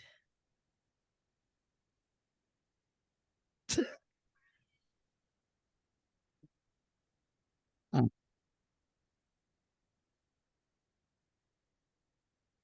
she looks very thoughtful. Says the person who tried to kill you, that they want something from you. They hated me for who I was. I don't understand. Being Strega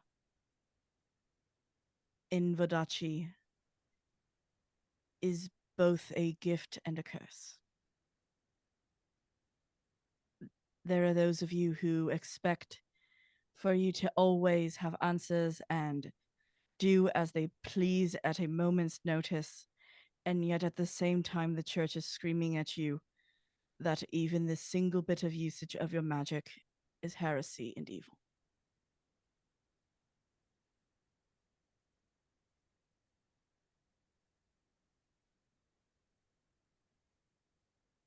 There are old histories in my father's library that talk about the magic that was in Eisen, the magic that was wiped out. Uh, the Inquisition claims credit for it, but that wasn't the case. Says what wiped it out was the people rising up against those who used it. Says they killed them all in their beds, in their sleep. Says because with a touch they could turn anyone to dust. They could destroy castle walls. There was nowhere safe from them, and by all accounts, they were cruel. She says, and now I can't help but think about what if there were some amongst them who were just born with it, but weren't part of that cruelty, or if they were trained to be cruel because people were unkind to them.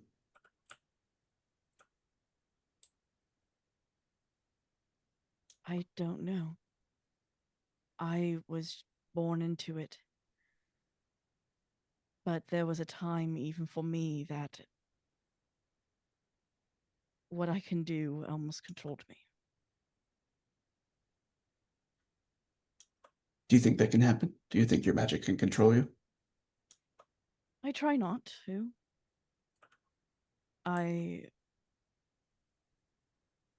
Even with the temptation, I try to not give in. I am no different than Gav.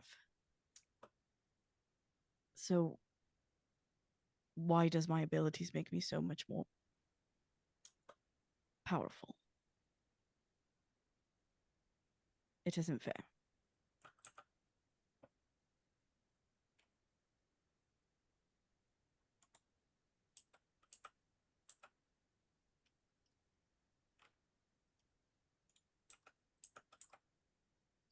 She's thoughtful, and um,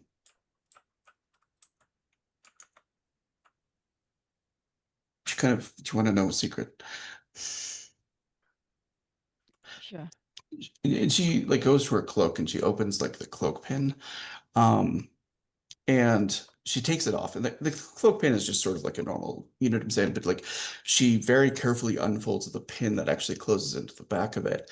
And it's hard to tell in sight, but after a moment she realizes that it's the wrong shade for metal. And it's part of something.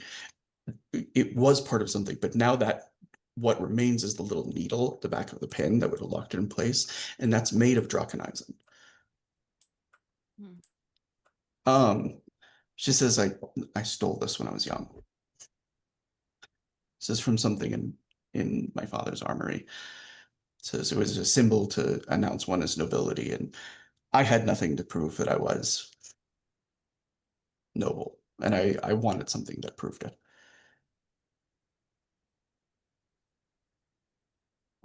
Um, and her brow knits, and she kind of dips her head, and she says, and I felt like an imposter to my heritage ever since.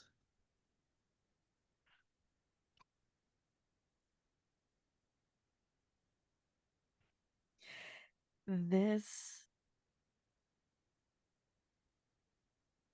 no such thing as being an imposter. I know it can. I will block you, dude.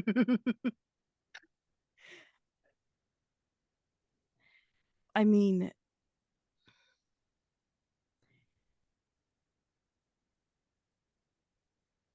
yes, you may not have magic like most noble families. And that might be the only way that you can show you're noble.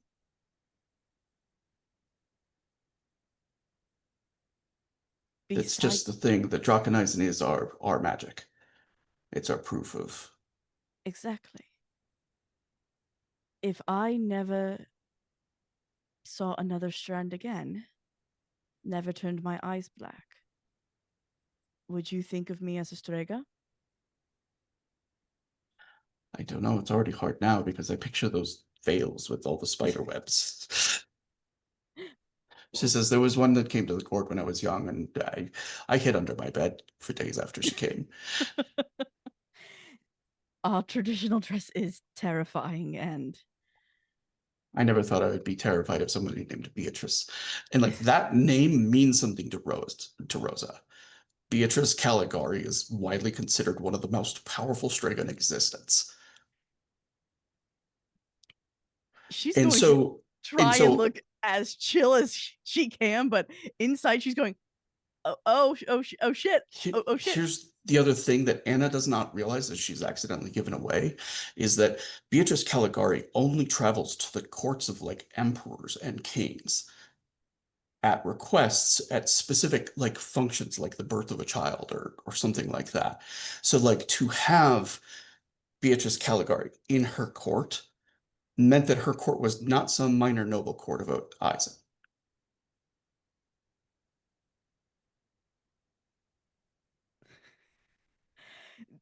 Yeah, there's a moment of Rosa kind of skipping a beat. And then, excuse me, senora? Give me I just want to, is she trying to show that she's figured this out, or is she trying to hide that she has deduced all of that? She is trying to show that she's not panicking and then get the confirmation from her, effectively doing what she's done before from other people, which is if someone slips up and says something, she acts really, really dumb and then gets them to just say it outright. Give me a quick wits and noble roll. Or keep for, yeah. And just for confirmation, what is Rosa's wits? 4. Okay. 23. So two things happen. One is that Rosa is like, she's certain of what she deduced. Does that make sense? But at the same time, Anna is smart enough to realize she's let something important go. And she kind of like, she takes a breath and there's like a paleness that immediately goes to her features to realize she's like given away something dangerous. And she decides to trust Rosa. Like this kind of goes across her face. And she leans forward across the table and she puts her hands over Rosa's and she says, "Tell me the mistake I made just now."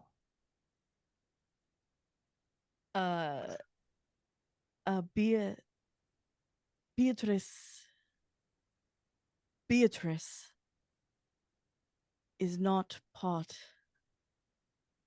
of any courts. She comes to visit families that are noble and the kings.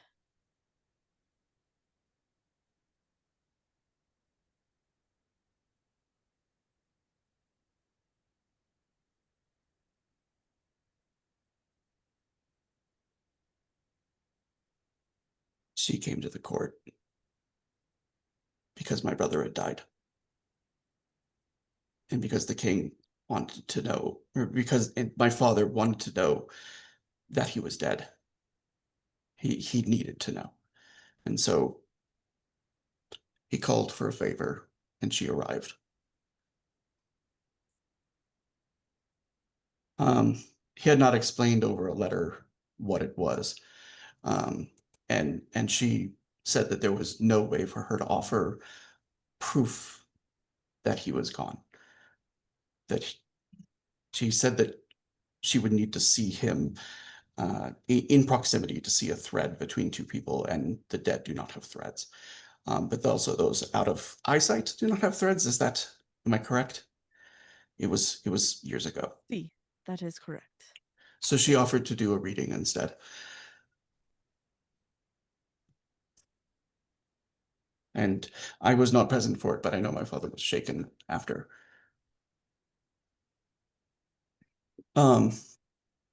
And she looks down and she says, and after that I heard him arguing with another man, but nobody had been announced at the palace. I don't know what the other man said, but the next day my father threw himself off the battlements.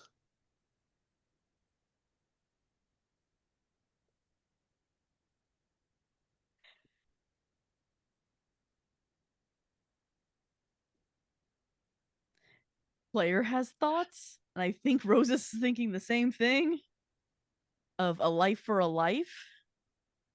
Um, she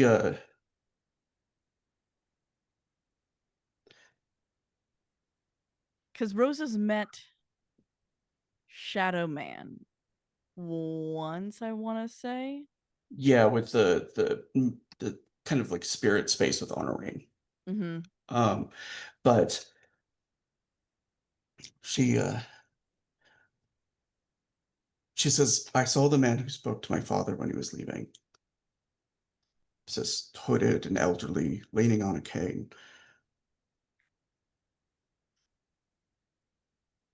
Says, I don't know what he said to him, but my father said I was the last family he had left. And she starts to cry as she's explaining this. Says, and without a word, without he went and he poured himself a drink and he emptied the bottle and then he went to the battlements and I pled with him and I begged him and it was like I wasn't there.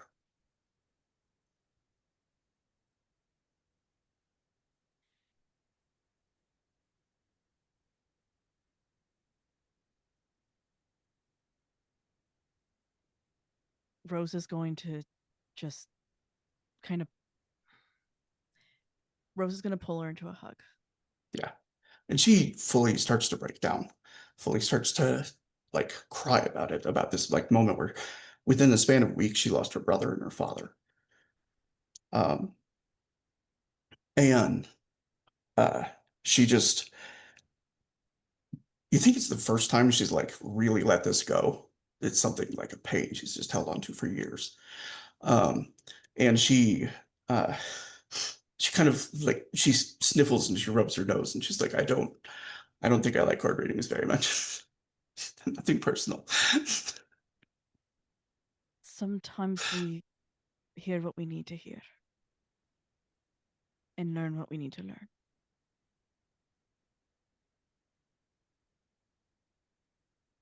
Um, and she says, thank you. I need to go check on Otto.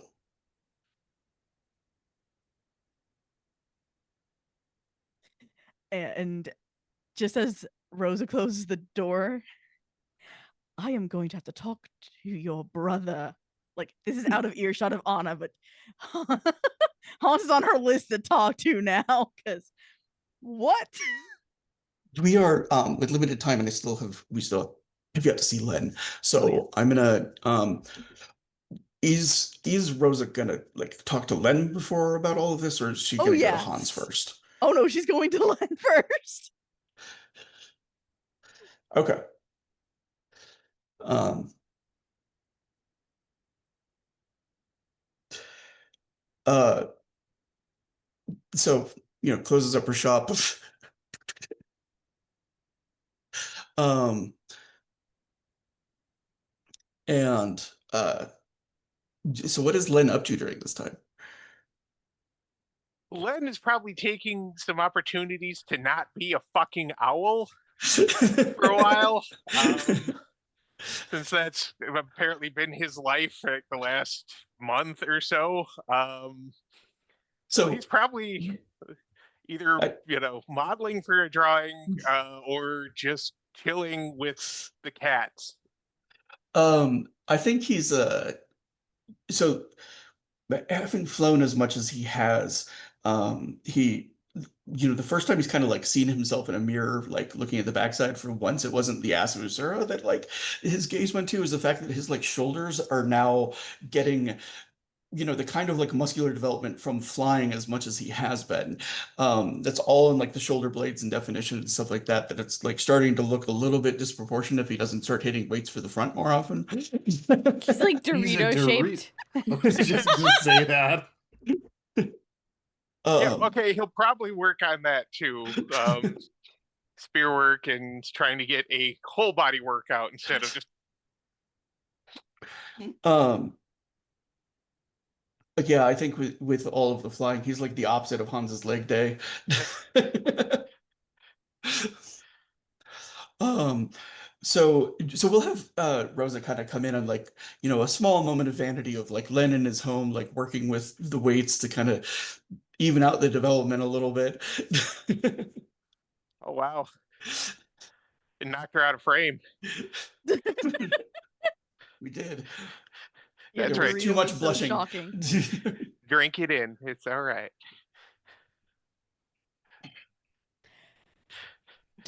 Do Well, I yeah. need to go, or should I? No, sorry. Just you know, my arms have really only gone like this in various forms for much of the recent time. So you look a little panicked, my love. Everything all right? So Did you pull 3 towers again? I still don't know how you managed that last time. it wasn't 3 towers. It was just all right.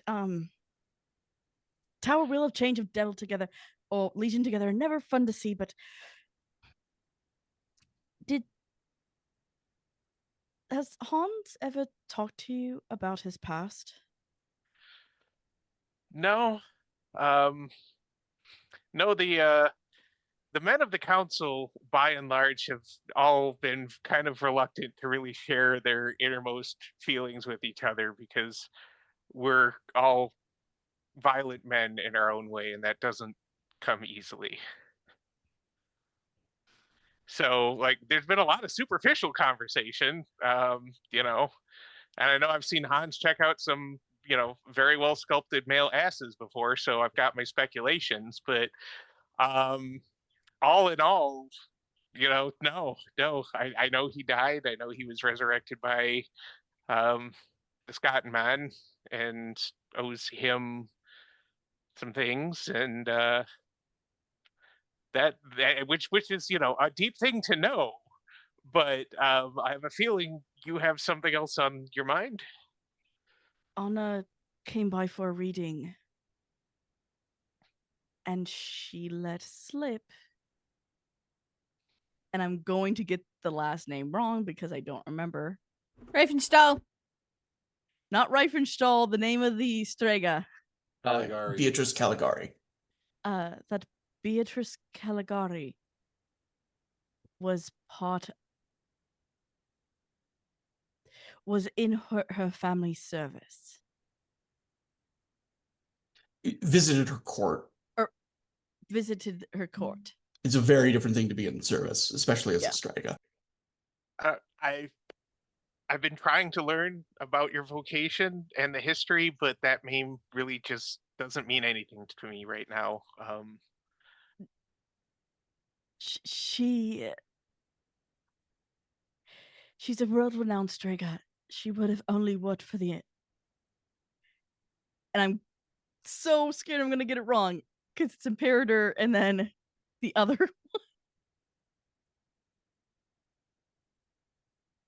You're muted. You're muted, Ciosa. Ciosa. Imperator Reifenstahl would be the official. Yeah, of Imperator Reifenstahl.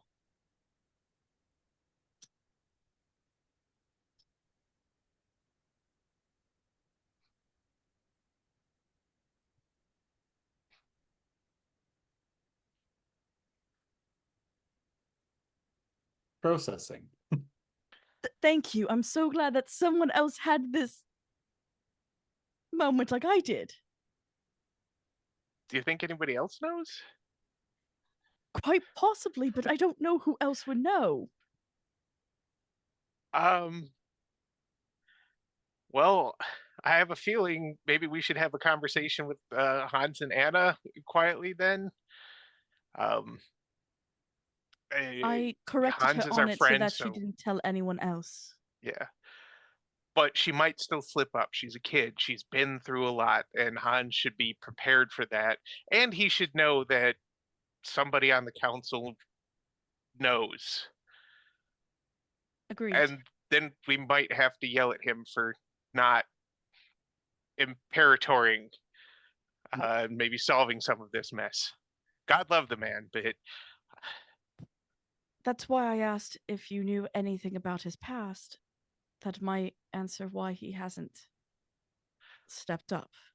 well, he died and was dead for a while, and who knows what he actually owes the Scotland man. I mean, he could very well be worried that if he takes the throne, he's going to have to do some things that are only good for or to that scary knife-fingered forest guy.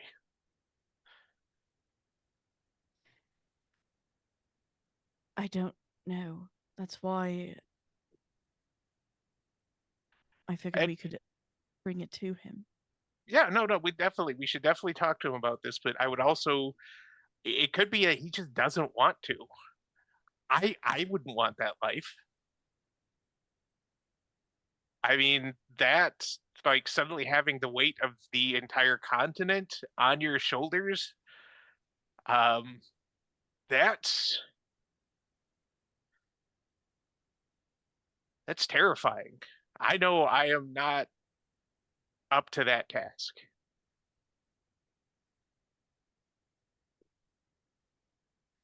Honorine especially is not up to that task. I don't know why I felt the need to say that, but we're just gonna no, just kidding. But like that's Jealousy is unbecoming. anybody else hear that? It was like this weird buzzing. Anyway, so no, we definitely need to talk to him about it. Let him know that if she let it slip here, she might let it slip again, even though you warned her, or she may have already let it slip somewhere else. And so even if, nobody really takes it seriously, if it gets out there, um, Hans may end up the long lost imperator, whether he actually is or not. And I know we have some sway in the city, at least to help him here. Yeah, but the other problem we're going to face is if he does decide to declare himself, oh, I am the imperator and can prove it. I don't know how you would actually prove that, but um, even if he could and could prove it, we have two gigantic armies on Looming. borders who would probably be very happy to either just come in and make sure that he is no longer any claim to the throne, or take his sister and maybe us and force him to be their imperator.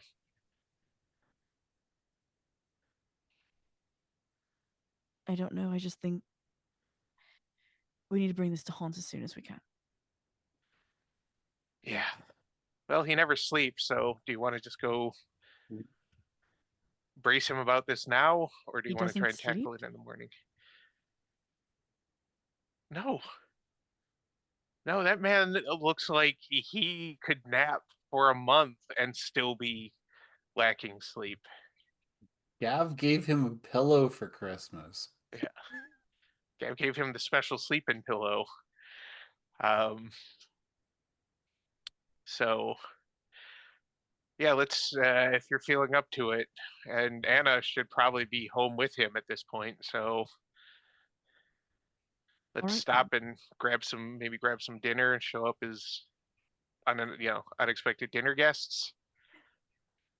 All right. And so we're gonna do that. Are you stopping to grab a dish to bring with. Pretty much, yeah. Some meat pies or something. Some currywurst. Currywurst. Rosa would grab wine. Cut me own throat, Dibbler's pies. We can make something happen here. All right. Yes, I want a quick moment with Hans. I want like a wit and yeah, we'll go with noble roll for his sister. Ooh, okay. Where's mine? I have 2 in that. Nice.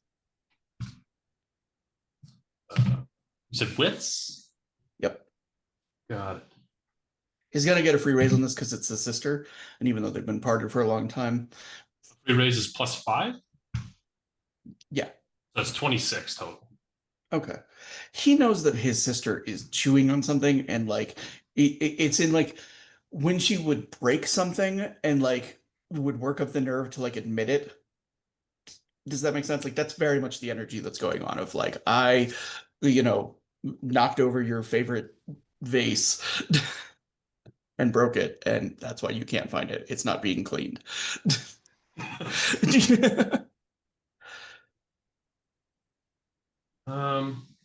I think he'll just be like sitting at the table brushing, or like petting whiskey or something, hang out.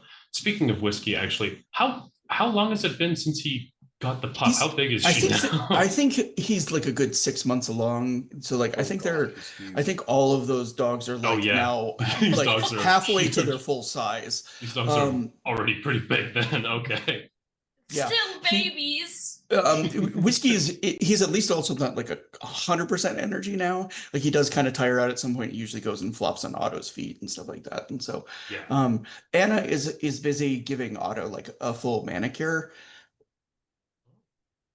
Not because he needs it. He doesn't like pick at his nails or anything like that, but Whiskey's a she. Sorry. But kind of like more for practice, it's something that she can busy herself doing. Yeah. And she doesn't have to mess up her own nails. And Otto doesn't complain. So Looks up from the dog. But he's also like kind of compliant enough that it seems like the routineness of it and stuff like that is soothing to him. So good. Something troubles you, sister. I can see it. Come on, she says, I went to Rosa today for a reading. Says, and I mentioned something that happened after you died. And in doing so, I made her realize that our court was not just a small Eisen nobility. I tried not to say exactly what it was, but she's smart, and I'm sure she's put it together.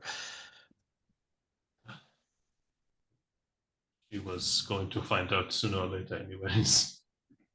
It's fine. There's some of the council already know. They found that portrait when we raided the castle. Surprised it was still intact, honestly. But it is. Don't trouble yourself over that. Says Hyogun protected it. Why would he do that? To legitimize it when he married me. Oh, better that bastard is dead. Anyways, God, enough of the. You're muted. Enough of the dull. What's happened has happened. I just, after asking you not to tell anyone, says then I went and let it loose. These things happen. I suppose I had intended to speak with you about the subject anyways. I think it is high time that our nation has an imperator again. And I mean, I would not want to make that decision without at least talking to you first, because it affects you as well. we have the same, perhaps cursed lineage. Says, do you think Eisen having an imperator will change anything? Just any imperator, no, but I hope that I can bring some change one way or another.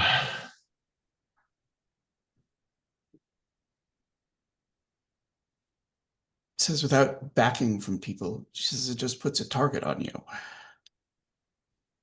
I know the council will stand by you, and I respect that. And Logan might even be willing to accept an imperator over him.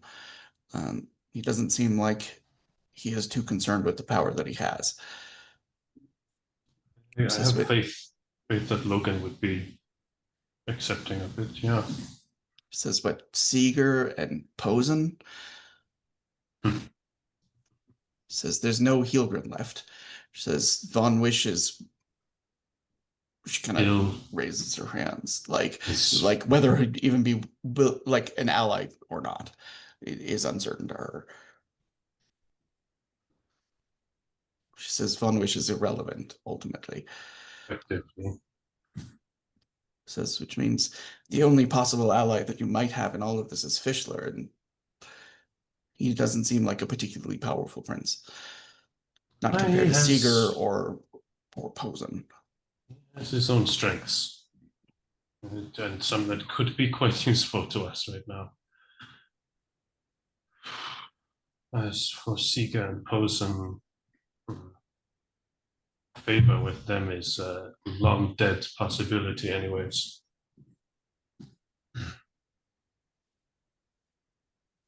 You remember the day I was sent off. As luck would have it, it was Posen herself who took me down. And as luck would have it, it is her that we have just come back from fighting with.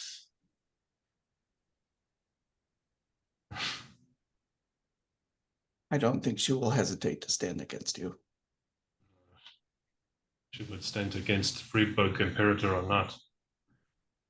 And I think Seeger would try to take your life simply for declaring yourself. He hated the Imperator. Hated him for no reason other than he's an egotistical fool. No, he had a pretty good reason. Says the Imperator gave away a third of his lands.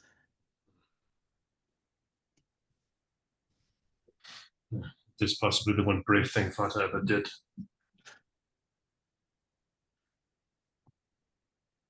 I'm sorry, I don't mean to be bitter.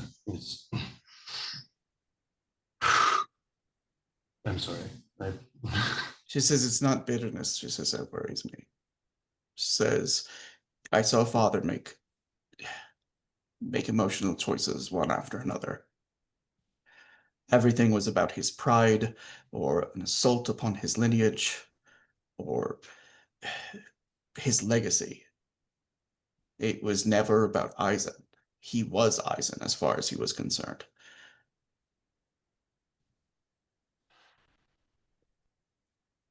Believe me when I tell you there is nothing I want less than this station. Nothing I want less than to be this stupid king. I don't want to figure the Imperator is supposed to be. And I don't want to see you become him. Let me die again before I do that. I don't want that either. Neither do I. But as much as I hate the idea,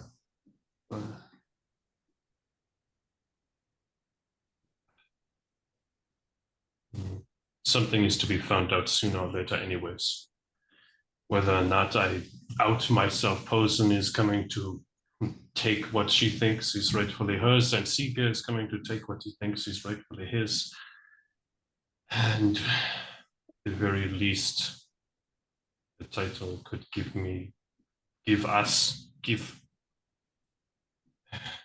everyone oppressed by these monsters a chance at something new, something not so horrible.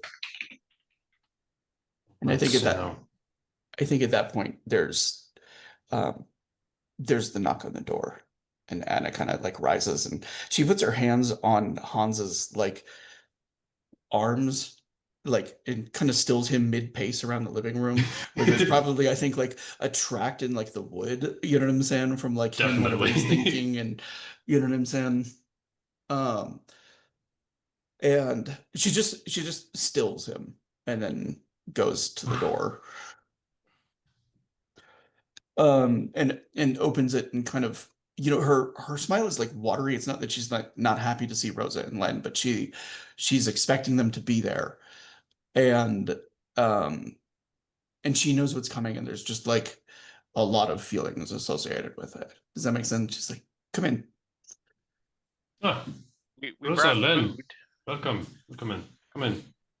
And she kind of, I don't know if you've been introduced to Rosa and Len. This is Otto. Otto, this is Rosa and Len. He served with my brother, and he is a Wasson.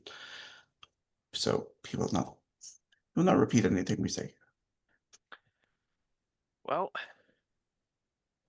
Len will look at Rosa like, do you want to? Because Len will just talk, but he's trying to give Yeah. Rosa. And Anna kind of like, I'm gonna go cut some bread. Do you want to? And she offers the wine that she brought. Oh, sure. But to what do I owe the visit?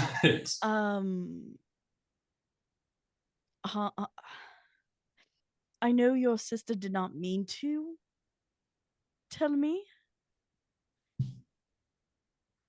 but I figured since it was just a slip of the tongue, I would inform you that I know of your lineage. Len and I both do. As you should, honestly.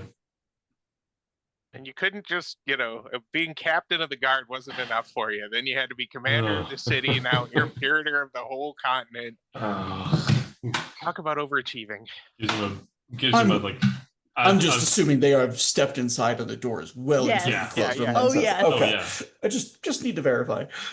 Gives him like a kind of a light punch in the arm. Oh, act as if I wished for all of this. Come on. Yeah.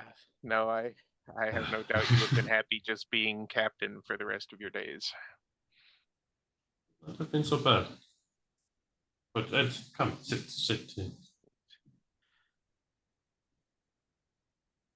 Take a seat and put the food out and just be like, well. You know about all there is to know, really. I will be forthright with you too and say I'm sorry if I'm keeping this from you when other members of the council have known since the trip into Hilgran's lands. Does Honorine know? Yeah. She told you not to tell me, didn't she? 9. Oh, okay.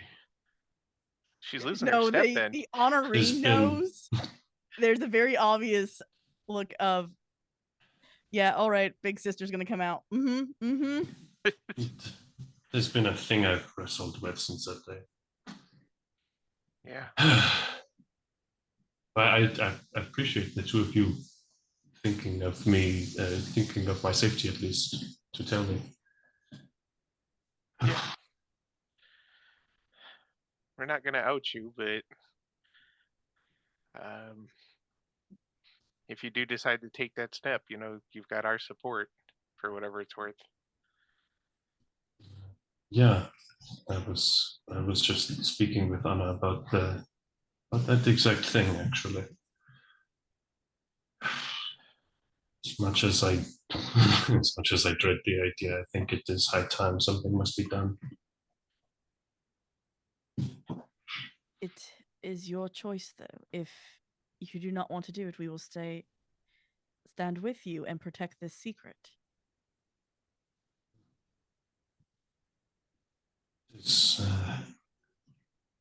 I think it is beyond the reach of want. I think this is think this is something something that has been waiting for far too long. Waiting since the day I shook the hand of the man who lives in the forest. Is he why you've been avoiding announcing yourself? Does he have some? Nein. I've seen the Six Sons. I had no recollection until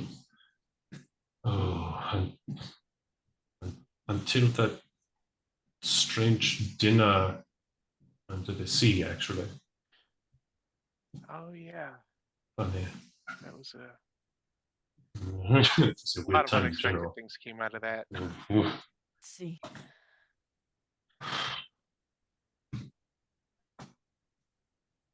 Well, mostly we wanted to kind of touch base and see how you felt. I didn't know others on the council already knew, so At if it is any, I don't know, consolation or it is of any meaning, well, I did not keep it hidden from certain people. Honorine and Gev found a portrait while we were in the castle. And Runa Out of my hands. found your sister, so. well, I'm not mad that they didn't tell us. It's not their It's- secret to give. See. And it is understandable that the less who know, the easier it is for a secret to stay hidden.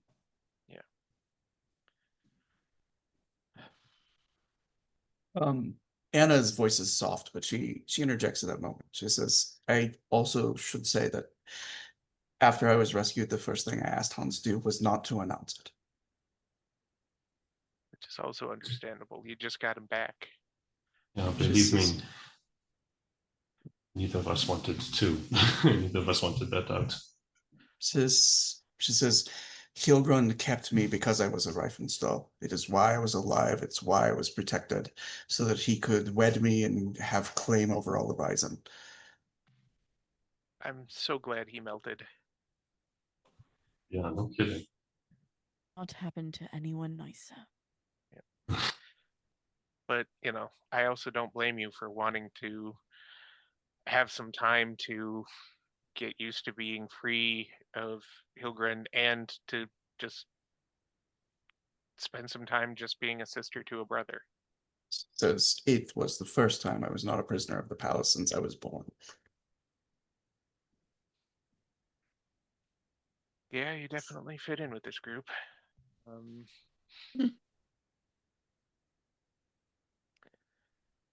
Yeah, so like I said, I'm not going to try and force it out of you. I'll protect the secret until you're ready, as best I can. I know that's kind of rich coming from me, but I trust you. You. To be fair, I only ever seem to really blurt things when we're in a council meeting. So, I got that too going for me. It is not so bad when all of us. Not so bad.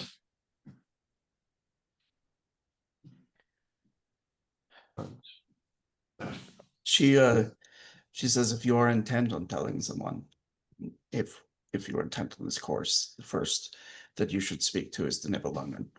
If they do not back you, there is no further purpose. It is a lost cause, yeah. She nods. And then I might suggest Cardinal Ciosa. Try and get the good side of the church to back He's you. returned to Vidachi. That's me out of game. Can we have- Rosa get him a letter? Absolutely, yeah. We have ways to communicate with him. But Yeah. having the non-inquisition part of the church behind you, other allies are kind of slim on the ground, but that's a lot of backing there. Yeah. Anna says, and might immediately alienate every objectionist left in the country. Also true. It's the thing we fought over for so many years. Yep, Rose is just not gonna say anything to that. I mean, I don't know what. I have faith that Logan would see no issue. It's even Fischler would be willing to back. The only the two that you Territory. might need to worry about are Seeger and Posen. But they're coming no matter what. I Exactly. mean, Exactly. I'm far past worrying about them.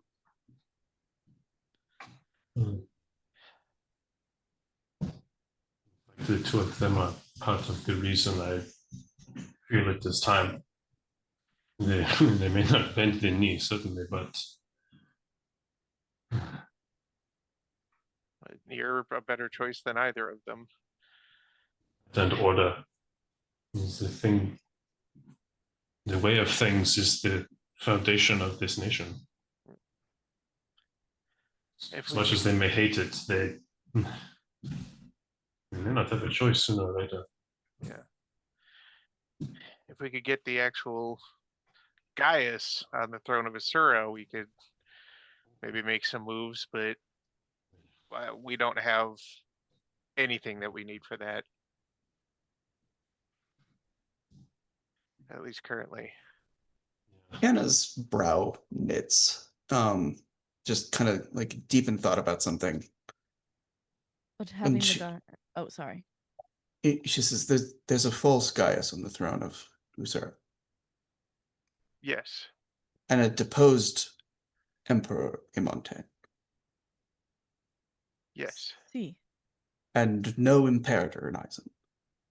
See. And the King of Castile is in hiding from the army of Montaigne that is within his borders. The duchy is ruled by princes, and Vendel by a democratic league.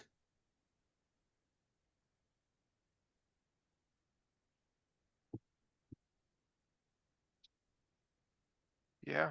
Yeah. This is. She says there's no kingdom on Thea that has a king right now.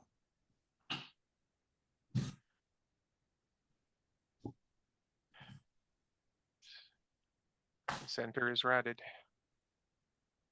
Yeah. So one thing that Bastard was right about. But it's starting to feel like it was rotted very much by design. It's Oh. There's no other explanation. The tower, the old man ruin, all of it. So the ruin must be coming here next. He's been here already. Yeah.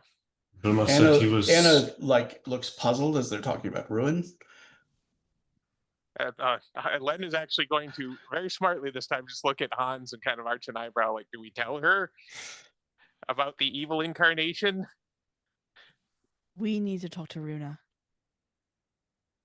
Sister, there is.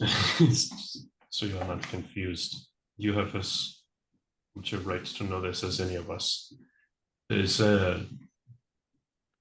being a Western, not necessarily a god, but one of the most powerful of the Western powers roaming the lands. He is the embodiment of ruin and destruction and chaos and everything horrible, apparently. He seems to have touched every land. He blends in. He appears as just an old man to most people, it would seem. She says, like the one that visited father before he died. Probably. We need to talk to Rune. Sorry. She says, We need to talk to Runa. Yeah. But it seems likely the Iron Prince before our current Iron Prince was also seen in the company of someone quite like him before he took his own life and threw the city into chaos. says, like he visited father before he took his own life. Exactly the same. Was he? I wanted to first talk to Runa and see if I was correct on the connection. Alright, that is a connection, and this is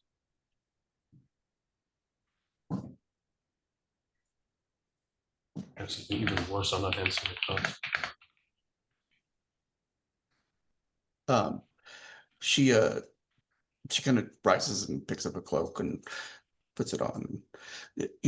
Rose is probably the only one who sees it, like the way that there's just kind of like a moment of like studying the cloak pin that she has before she puts it on, and only Rose will probably understand the significance of like what she has hidden in that cloak pin. So